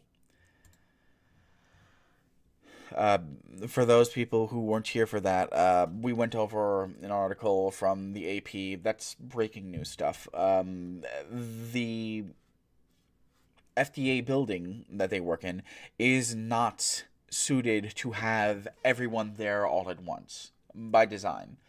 They had work at home options since like the 90s or the early 2000s. Literally, there are not enough spaces in the parking lot for all the people who work there.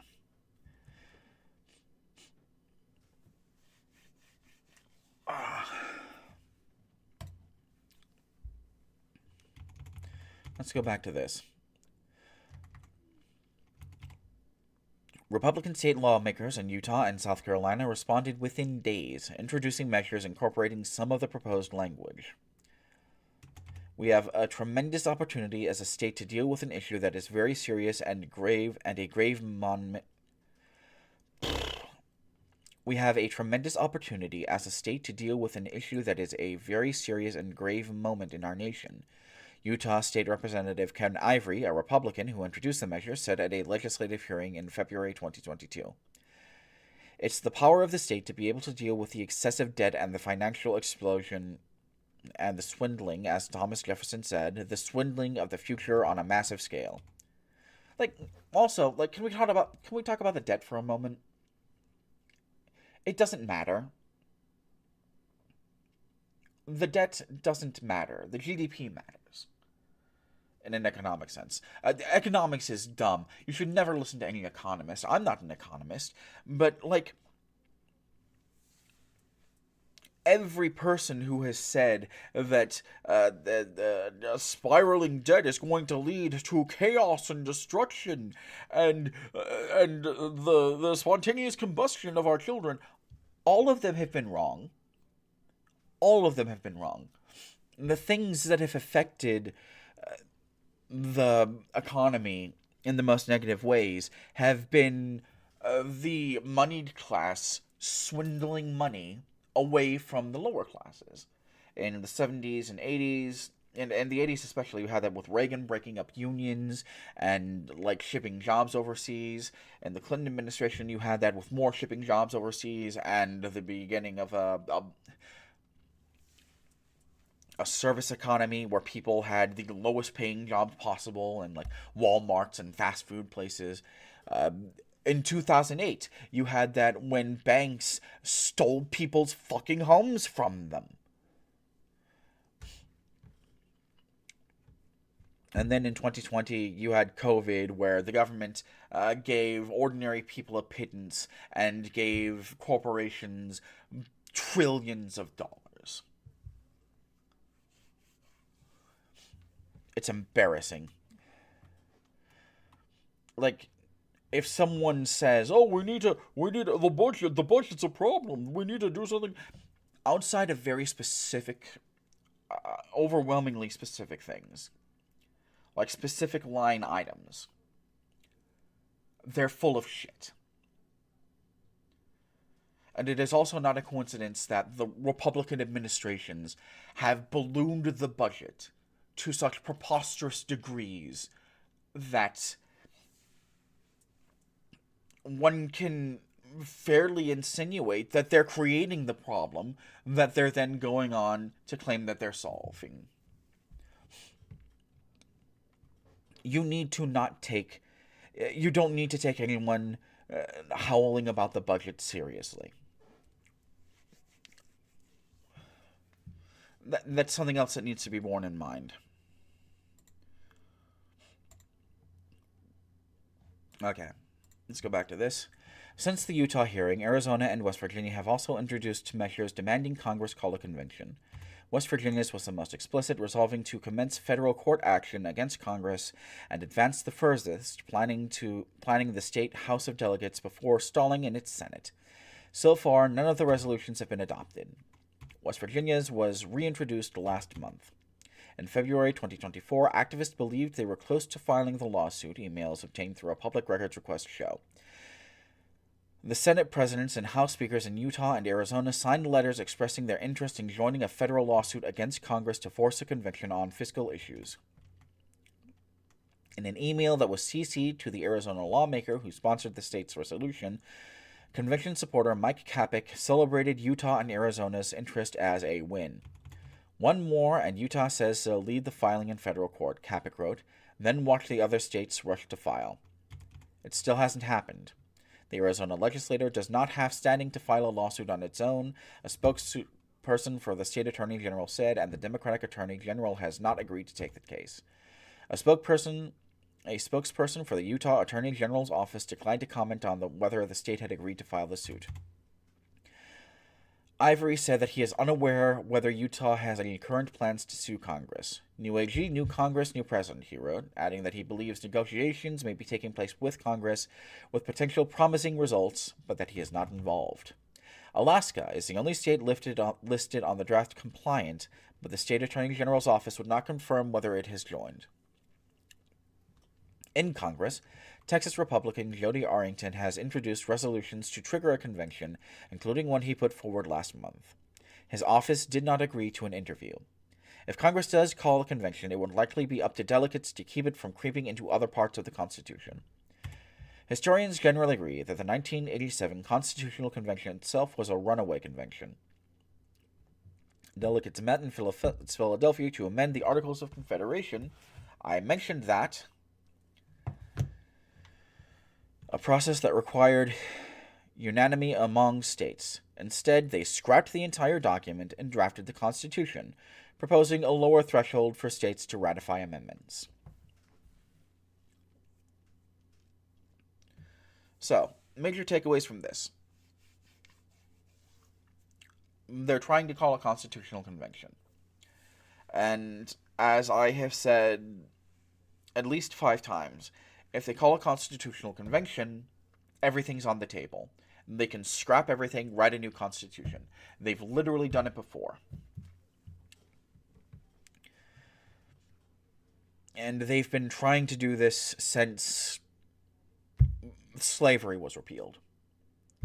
Maybe longer, even.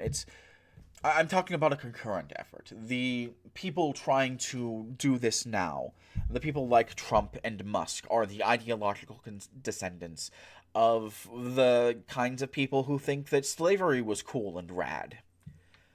An assertion I'm sure will not upset anyone. But they're using fuzzy math and time machine logic, I think, were the exact phrases used to say that, oh, we already had enough signatures for a constitutional convention. This is something that we need to pay attention to because, like, the rules only... This is a way for them to get everything they want. This is how they would get everything they want. And if it isn't specifically stopped, then there are going to be problems.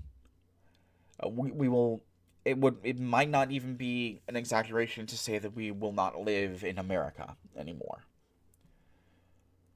This is something to be very deeply concerned about. Don't panic. One of the rules of the stream is do not panic and do not catastrophize. But this is something to be deeply concerned about and to pay attention to. We will be returning to this topic in the future. Oh God, it took an hour to go through 2 of those.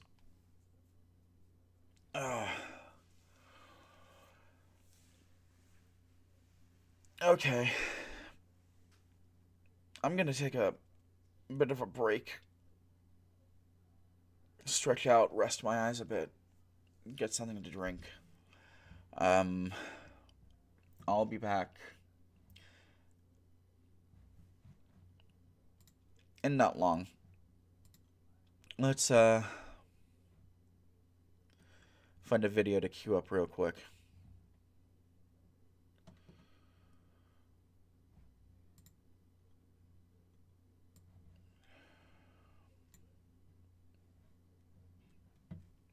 Below the 5th column. That's good enough.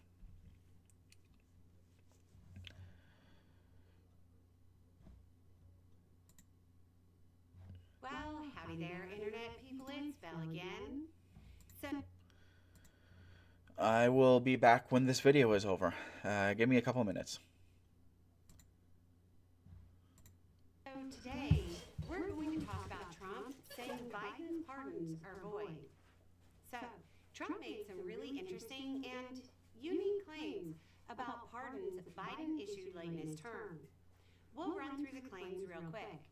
Trump posted to social media saying the pardons, quote, are hereby declared void, vacant, and of no further force or effect, because of the fact that they were done by AutoPen. So, an AutoPen is something that mechanically reproduces a signature. Presidents using an AutoPen goes back way further than you might imagine. There's the obvious examples from recent history of presidents signing official documents that way. But again, the use goes back way further than you might imagine. Thomas Jefferson made liberal use of a polygraph. Obviously, the term had a different meaning back then. It was a device that copied what he was writing and signing. He referred to it as, quote, the finest invention of the present age. He obtained his first one in 1804. For those a little rusty, that's right in the middle of his term as president. He owned a number of them, and there are two known examples that still survive to this day. Okay, so there's long historical precedent of presidents using devices like this. But undoubtedly, people will say every previous case was somehow different. So let's just cut to the constitutional chase. There is nothing in the Constitution requiring a presidential pardon to be written, much less signed in a certain way. The biggest trouble for Trump in this regard is the case of James Roseman v. Richard Hudgens. It was upheld that a presidential commutation didn't have to be written and could happen over the phone. The court found, quote, a clemency warrant or, indeed, any writing is not required for the president to exercise this authority under the Constitution. Guess who the president referenced in the case was? Go on, guess. Yep, it was Trump. So, the AutoPen claim is kind of over. The next part is Trump saying that Biden didn't have knowledge of the pardons. Quote, in other words, Joe Biden did not sign them, but more importantly, he did not know anything about them. The necessary pardoning documents were not explained to or approved by Biden. He knew nothing about them, and the people that did may have committed a crime. Okay, so for once, Trump has a correct legal interpretation. If Biden didn't know and somebody used his office in that manner, somebody definitely committed a crime. But so far, there's been no evidence presented to back this claim up. If there is, it'll go to court, which, if I had to guess, might actually be the goal, just to get Biden in a courtroom. I doubt that would happen, though. I would imagine a sworn statement, one way or the other, would clear this up very quickly. This really just seems like something to throw out to keep his base angry about something they've never Oh dear. Anyway, it's just a thought. Y'all have a good day.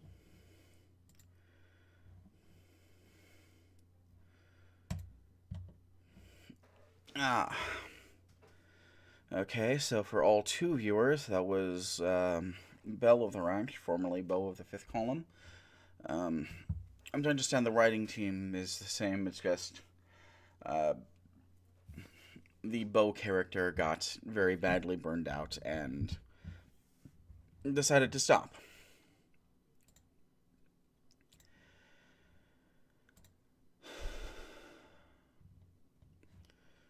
But yeah, I'm back. Apparently, I never technically left. There's this transition button that I forgot to press. OBS is hard. It's not hard, I just need to get used to it. Okay, so the next thing that we're looking at is an article by The Lever. The Lever is specifically about government accountability and corporate accountability. They look into corruption essentially.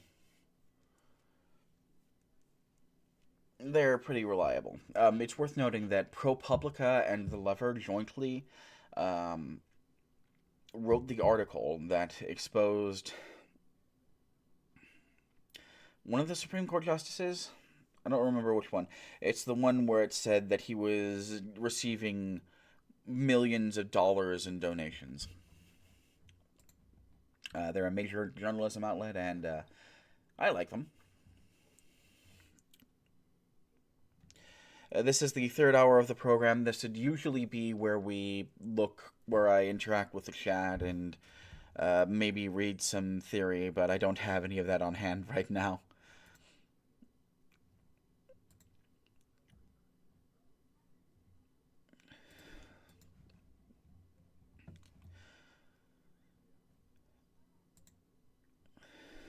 So, yeah. How the Dems are destroying their party. They're giving Trump congressional votes, helping MAGA in blue states, and resurrecting their unpopular has-been. Polls show America hates it.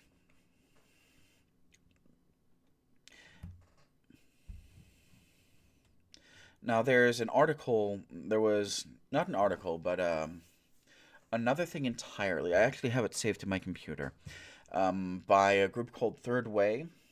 It was a list of suggestions for what to do to make the Democratic Party win more elections. And what they said is essentially the Democrats are too woke. They need to stop focusing on DEI and special interests and just focus on the economy. I have about 3/4 of an entire video written in response to that one thing. It made me very, very angry. Is this locked? Nope. Okay. So, this is a web version of the Lever's daily email newsletter. Today on Lever Time.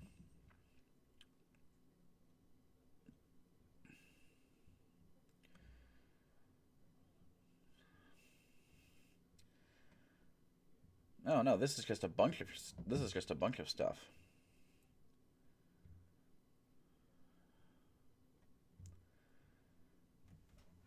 Like, this is just a bunch of breaking news stuff. This is not what I thought it was. But we can look over all of this. Because why not? Student activist locked in Trump's donor's facility. A Palestinian student activist arrested for his alleged pro-terrorist protests against Israel's war on Gaza is currently locked in a detention facility privately run by a major Trump donor, the GEO Group. Mohammed Khalil, that's the person everyone's talking about who got black-bagged, who officials admit did not break the law, was arrested in New York and moved to a GEO Group facility in Louisiana, a friendlier forum for the government. Elon Musk's anti-fraud campaign is fraudulent. Fraud costs the government up to $500 billion every year, and Medicare records the largest amount of improper payments of any agency, according to the new government data. But rather than targeting the healthcare industry's billing schemes, Elon Musk's Department of Government Efficiency is instead laying off federal workers and eyeing Social Security for cuts. I don't want to talk about Trump stuff right now. That's because Trump does so much stuff, and because so much of that stuff fizzles out into nothing. I'm only going to cover the Trump stuff once a week, just so we can see what is and is not of consequence. Okay, here we are. Democrats are more loathed than at any time in decades. Just 29% of the respondents in a new CNN poll view the opposition party favorably, the lowest number for Democrats in more than 3 decades of polling. 2 other polls reflect similar numbers. Where are those polls from? QED and NBC News. The survey also shows that almost a quarter of Democratic and Democrat-leaning voters have an unfavorable view of the party, and 57% of Democratic voters want their party to work to stop the Republican agenda rather than working with the Republicans. Leaders are not listening. After Senate Democrats provided votes for Trump's cabinet nominees, a group of these Democrats on Friday joined with the Republicans to pass spending legislation that increases the defense allotments, cuts social safety net funding, and cedes more government dismantling power to Trump and Elon Musk. Trump thanked the Senate Democrat leader Chuck Schumer for giving him the votes to keep his agenda going. That one of those people, by the way, is my Senator Dick Durbin.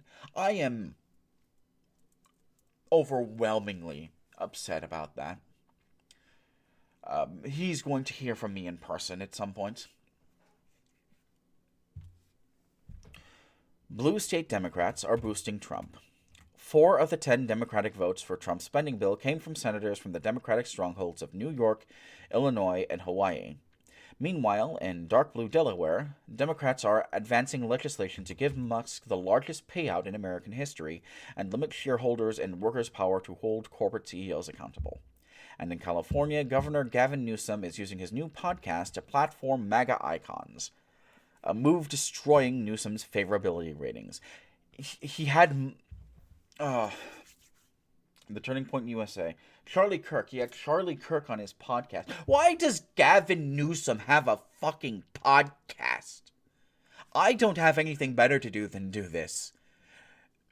Gavin Newsom is the governor of one of the biggest states in the country.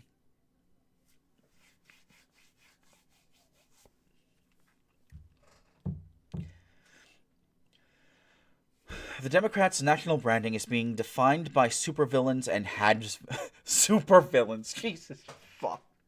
He's not wrong.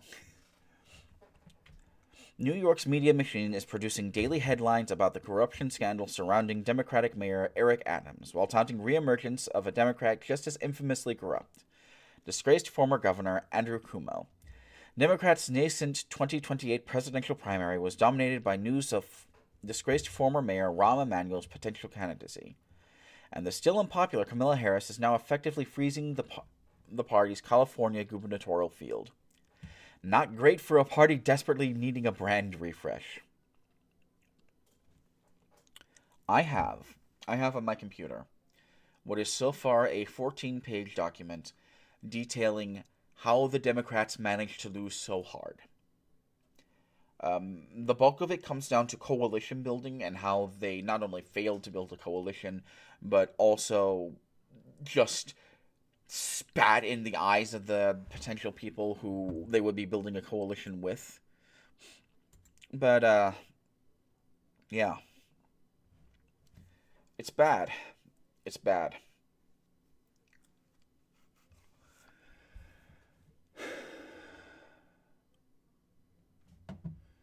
Alright.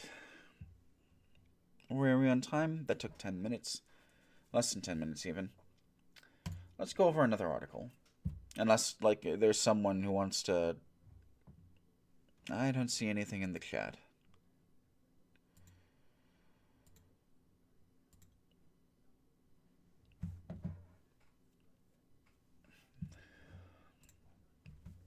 So this is the last article I had pulled up. The secret Supreme Court lobbyists who want to stay hidden. Dark money groups tied to conservative power broker Leonard Leo are trying to kill a rule forcing them to disclose who's funding their judicial pressure campaigns. And they'll probably be successful. Let's go over the article. These are not going to be this slapshot in the future. I was intending to spend all day yesterday fixing up the presentation and all of the things regarding this, but I didn't have, a couple of things came up and I didn't have time. Let's read this. Does the public have the right to know who exactly is paying to lobby judges to deliver favorable rulings? A committee in charge of federal judiciary rules recently said yes, but some of the most powerful corporate and conservative forces in Washington are now saying hell no, and trying to keep the information secret. At issue are amicus briefs, expert legal filings designed to sway judges and considering cases. Over the past several decades, business interests have built a lucrative industry.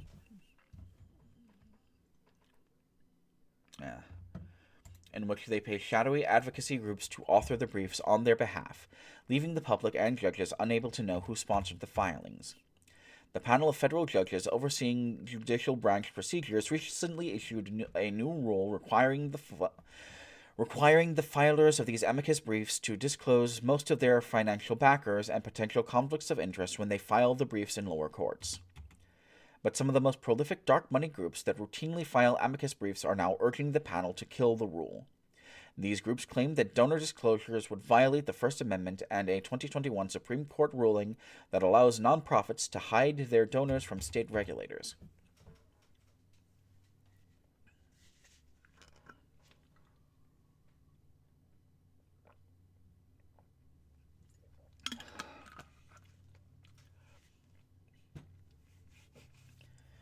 At least 4 groups that have filed for comment letters opposing the new rule have financial connections to President Donald Trump's former advisor, Leonard Leo, who has used a record-breaking $1.6 billion...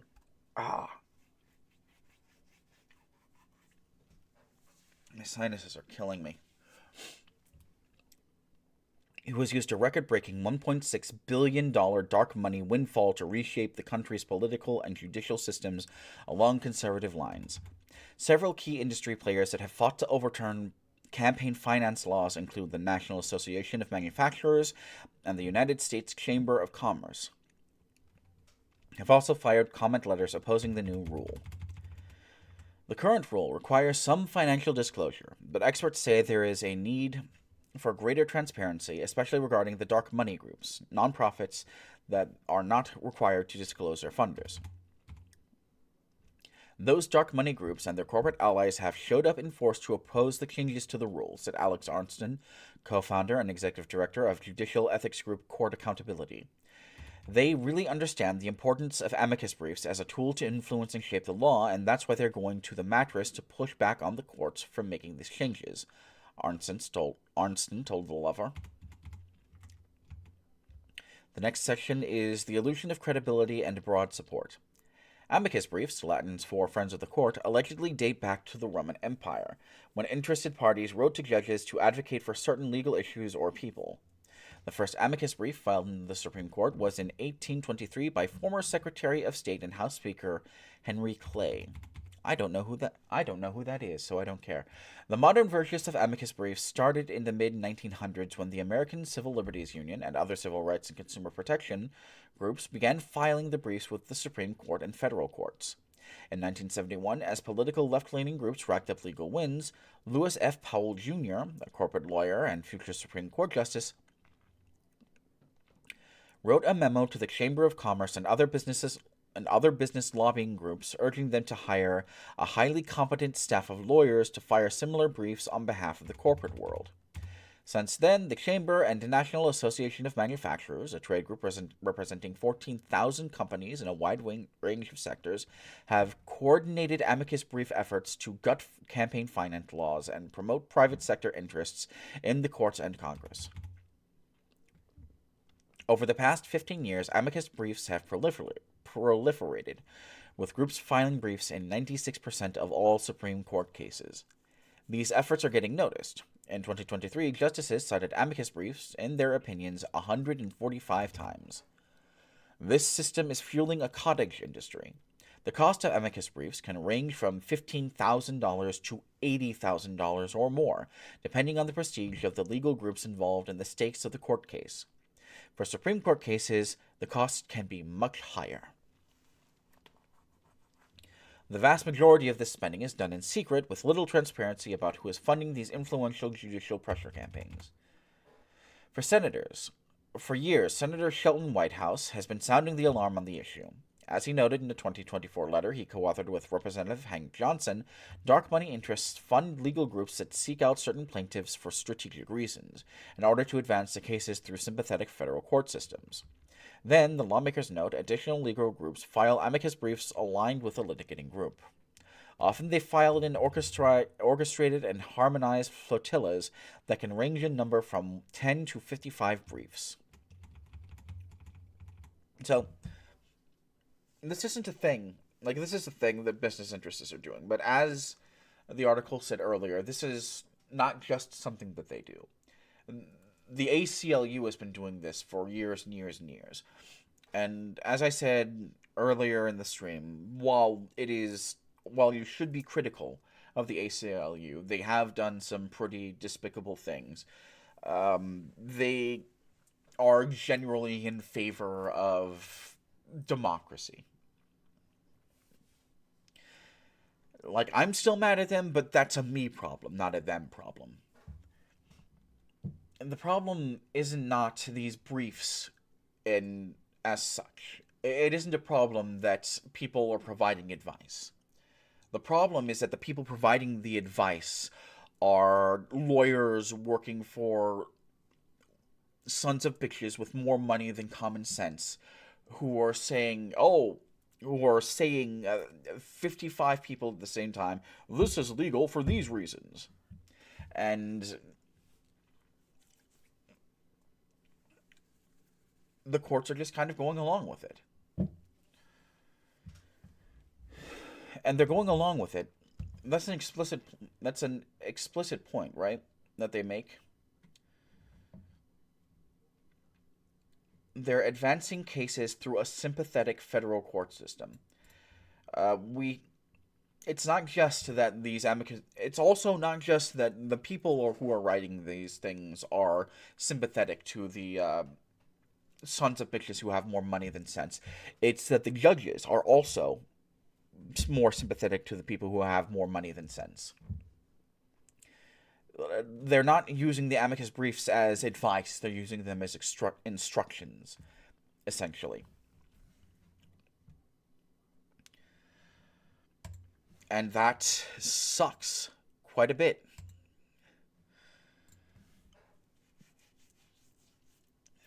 Okay, let's go back to this.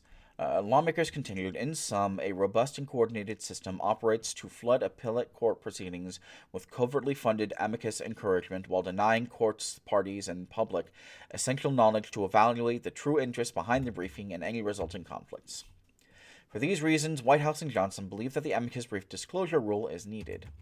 Without transparency, wealthy donors and corporate interests can covertly fund dozens of seemingly distinct amnesty, as well as the scholarship and studies these amnesties cite in their briefs, to create the illusion of credibility and broad support where none exists. The next section is called Being Used as a Paid Mouthpiece.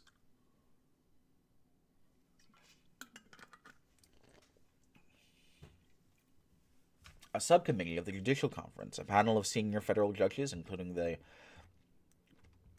Chief Justice of the United States that decides policy for the federal court system, proposed a new disclosure rule in August of 2024. The rule would require amicus brief filers in the federal court system to disclose relationships they have with people involved in the cases in question.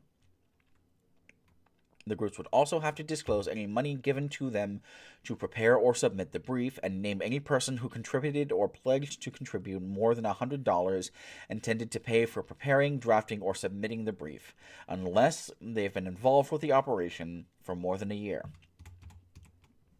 The rule would also limit briefs to more than 6,500 words, and require groups to disclose who worked on the brief and for how long, among other matters. 6,500 words is shorter than a 10-minute YouTube video. For comparison's sake. According to the experts, the most consequential part of the rule change is the disclosure of donations earmarked for amicus briefs. Earmarked contributions run the risk that the amicus is being used as a paid mouthpiece by the contributor. The Judicial Conference's subcommittee wrote an explanation for the rule change. Knowing about the earmarked contributions helps courts and the public evaluate the arguments and information in the amicus brief by providing information about the possible reasons for the filing other than those explained by the amicus itself. Now that the comment period for the proposed rule change is closed, an advisory committee will read through the 407 comment letters submitted to the Judicial Conference, including those from a number of high-profile amicus brief filers. That includes the Chamber of Commerce, the nation's largest lobbying group, which wrote that the new rule updates are unnecessary, counterproductive, and threaten to have a chilling effect on amicus organizations. The Chamber also claimed that forcing groups to disclose their donations would violate the First Amendment. So, it does threaten to have a chilling effect on amicus organizations. That is true. But contextually, that's a good thing. Because these amicus briefs are being used to sign off on really incredibly shitty policies.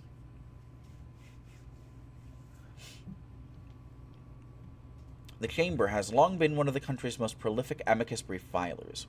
In 2023, it bragged that it racked up a 78% win rate in decided cases where it had filed an amicus brief with the Supreme Court. During the last Supreme Court session, the Chamber filed 28 amicus briefs in cases that, among other things, helped criminalize homelessness and roll back environmental protections. I'm willing to bet that's the Grants Pass rule. Yep, fucking Grants Pass. We had, this is something I'm very proud of. Locally, after Grants Pass was filed, not related to it, but in an unrelated incident, a huge piece of shit ran over two unhoused people about 6 blocks from where I'm living right now. And the city council responded to that by passing legislation similar to the one passed by Grants Pass. And people here in Springfield got so mad, so overwhelmingly furious. One of our city council members, a woman named Lakeisha Purchase, she is one of the people who proposed the ordinance. She was crying at the city council chambers, saying, "I did not think that this would happen. I just wanted to help." They ended up withdrawing the ordinance due to the sheer negative voices that spoke out against it. And so we don't have that shit here in Springfield. A lot of places in Illinois do. Illinois is, by area of land, a mostly red state, but that's true of, like, half the population lives in Chicago. And that's true for a lot of really populous states. They live in major urban areas.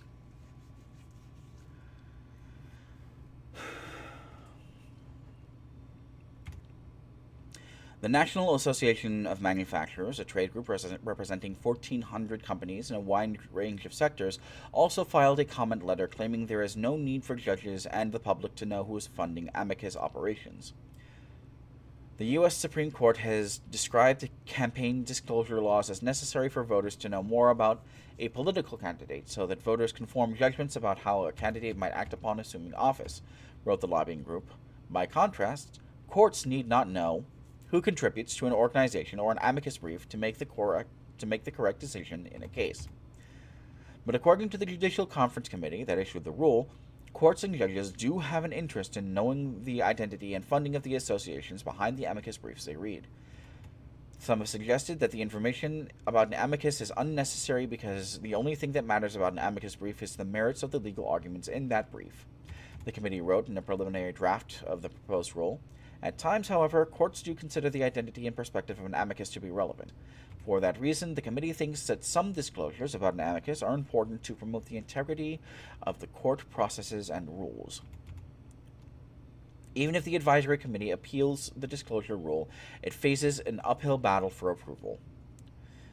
The rule must also be greenlit by another subcommittee as well as the broader judicial conference, which has a conservative majority. It would then be sent to the Supreme Court, which has a conservative majority due in part to Leo's dark money campaigns, and then finally to Congress, which has its fair share of dark money supporters. If the rule is approved by everyone involved, it could go into effect by December 2026. The next section is called "Public Curiosity is not a Substantial Government Interest." Leonard Leo, the judicial power player, has used his network of dark money groups to fund the generation of numerous amicus briefs filed with the federal judiciary. In 2014, a representative from the conservative nonprofit Bradley Foundation emailed Leo asking if there was a dark money nonprofit working on Supreme Court amicus briefs that it could donate to. Leo directed the Bradley Foundation representative to give to the Judicial Education Project, a dark money nonprofit founded by Leo that changed its name to the 85 Fund in 2019. The Bradley Foundation eventually paid the project $1,500 or $150,000 for its work on 2 amicus briefs, one of which was a case challenging the Affordable Care Act and a 2021 letter from Whitehouse and Johnson. Leonard Leo's influence also extends to at least 4 groups: the American Legislative Exchange Council, the Pacific Legal Foundation, Americans for Prosperity, and the Young Americas Foundation, that filed comment letters with the Judicial Conference opposing the new amicus brief disclosures, all claiming the rule violates the First Amendment. Donors Trust, a majority beneficiary of Leo's dark money connections, gave nearly $3.5 million to 4 of these groups in 2023, according to tax filings. Tax filings for 2023 show that the 85 Fund, which has close financial connections to Leo, donated more than $576,000 to the ACLU, to ALEC, a conservative nonprofit that distributes model state and federal legislation on behalf of its donors. The Concord Fund, another Leo-connected nonprofit, also donated $100,000 that year to the American Legislative Exchange Council. All of this information, by the way, you can get it yourself. Like, you can... That's what, there's a name for it. FOIA requests are. You can make FOIA requests about these things.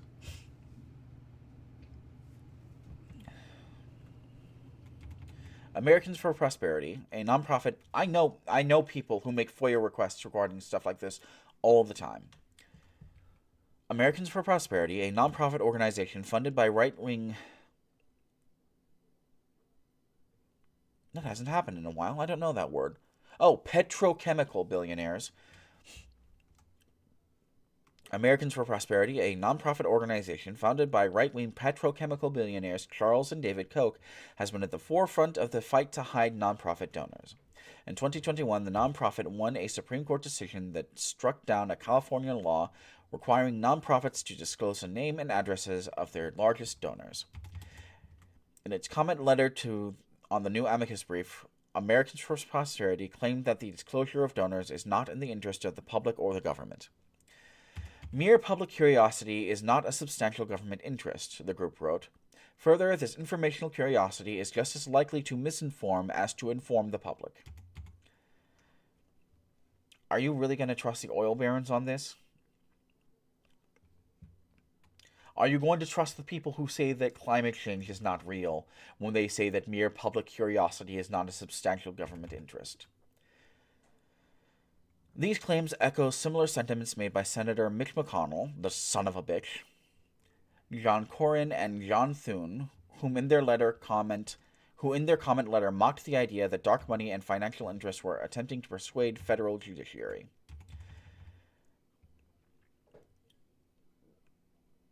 The Democratic theory is that the federal judiciary, and the Supreme Court in particular, has been the target of a long-standing scheme by private interests to take it over for their personal benefit. The senators wrote, "In short, the Supreme Court doesn't issue originalist rulings because it's majority originalist. It does so because right-wing special interests have captured it." Originalism is bullshit, specifically because the Article of Confederation. The Articles of Confederation is the thing. They already rewrote the Constitution. What the Constitution originally said does not matter. It was intended to evolve over time. The senators also issued a warning. If this rule is somehow enacted, we encourage affected parties to challenge it immediately in court. One traditionally liberal civil rights group is also opposed. Need another drink. Talking this long is very difficult.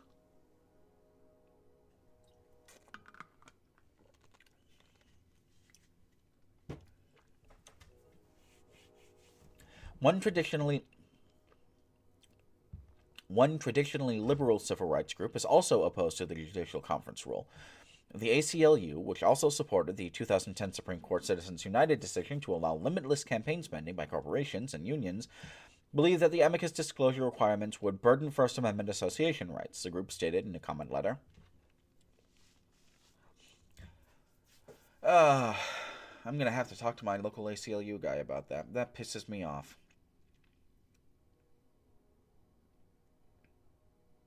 I'm going to send this to Don Hanrahan. He's a local. He's not with the ACLU now. He's not even a lawyer anymore, but he's an activist. He's a good guy. Flotillas place a thumb on the scale. That's the next section. Other groups and lawmakers disagree. They see value in disclosing who is funding amicus briefs and any potential conflicts of interest involved. Court Accountability stated in a comment letter that amicus briefs can often act as an alter ego of the parties involved in a case, and that these parties can use amicus briefs to misguide a court and the public by appearing independent from parties. In their own comment letter on the disclosure rule, Whitehouse and Johnson note that even corporate interests opposing the rule concede amicus briefs can persuade the courts. Even the Chamber of Commerce, which opposes the amendments, acknowledges that asserting the sheer number of amicus briefs filed in a particular case can be useful to the courts. The lawmakers wrote in a comment letter, "Courts can find the number of amici in a case persuasive, and that when amici show up in flotillas to echo the same arguments, it can place a thumb on the scale in favor of the party they support." And that's the article. So, major takeaways from this, it's an extension of the dark money shed. There are members of the judiciary that are actively trying to resist the takeover of the judicial branch by special interests. And they're doing this simply by asking them to name themselves. And there is an overwhelming, preposterous effort to stop even that.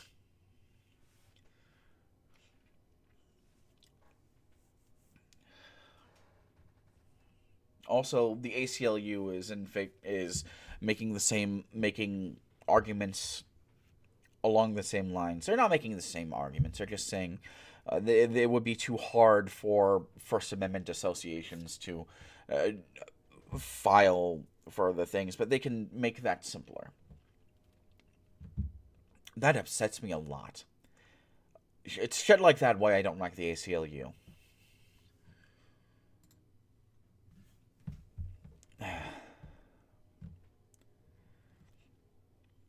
But yeah, the major takeaway, the thing that they don't say explicitly, is that there are people within the judiciary who are trying to resist the takeover of the judiciary by special interests. And they're trying to do it in a legislative way. It's not likely to pass, but that's such a small effort. That's such a small thing. That's something as simple as a disclosure is being resisted so strongly is indicative of how much these courts are being taken over or have been taken over. And it indicates work to be done. This is about understanding systems, right? It is currently 2:35. There are 2 concurrent viewers, I suppose. That's what it says on my Nibbit here. I think I'm going to call this one early. There's no one really to talk to, and I don't have any PDFs of any, like, anarchist or socialist theory. So this is me talking mostly to people viewing this in the future. I have a Ko-Fi account. I would appreciate if you have a couple of dollars you aren't going to spend anything on. You don't know what to do with it. I would appreciate it a great deal if you sent it my way. I have bills I need to pay. And this, as I am very quickly realizing, is not easy. I will leave a list of the articles that we went over. That I went over in the description of the video. And tomorrow, what am I doing tomorrow? No, I was not supposed to be there.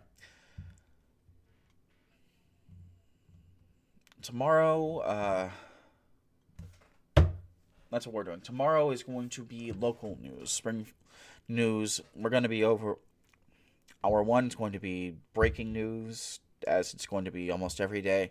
But hour 2 is going to be news local to Springfield. That's stuff at City Hall, other local papers like the Illinois Times. That might not start at 10, because there's always a chance that the city council could go long. I have obligations to be at city council and take notes on what they say and do there. So, yeah. Hour 3 is going to be open mic or theory reading. I don't have an audience for that yet. People, presumably in the future. So I'm probably going to goof off and play video games or something. I'm going to want to take a break after City Hall. City Hall is very stressful. But yeah. Until next time. Until I see you tomorrow. And it will be tomorrow. Probably around 10. I'll try to get the stream started a little bit earlier. Until I see you tomorrow. Go out, do something important, and take care of yourselves.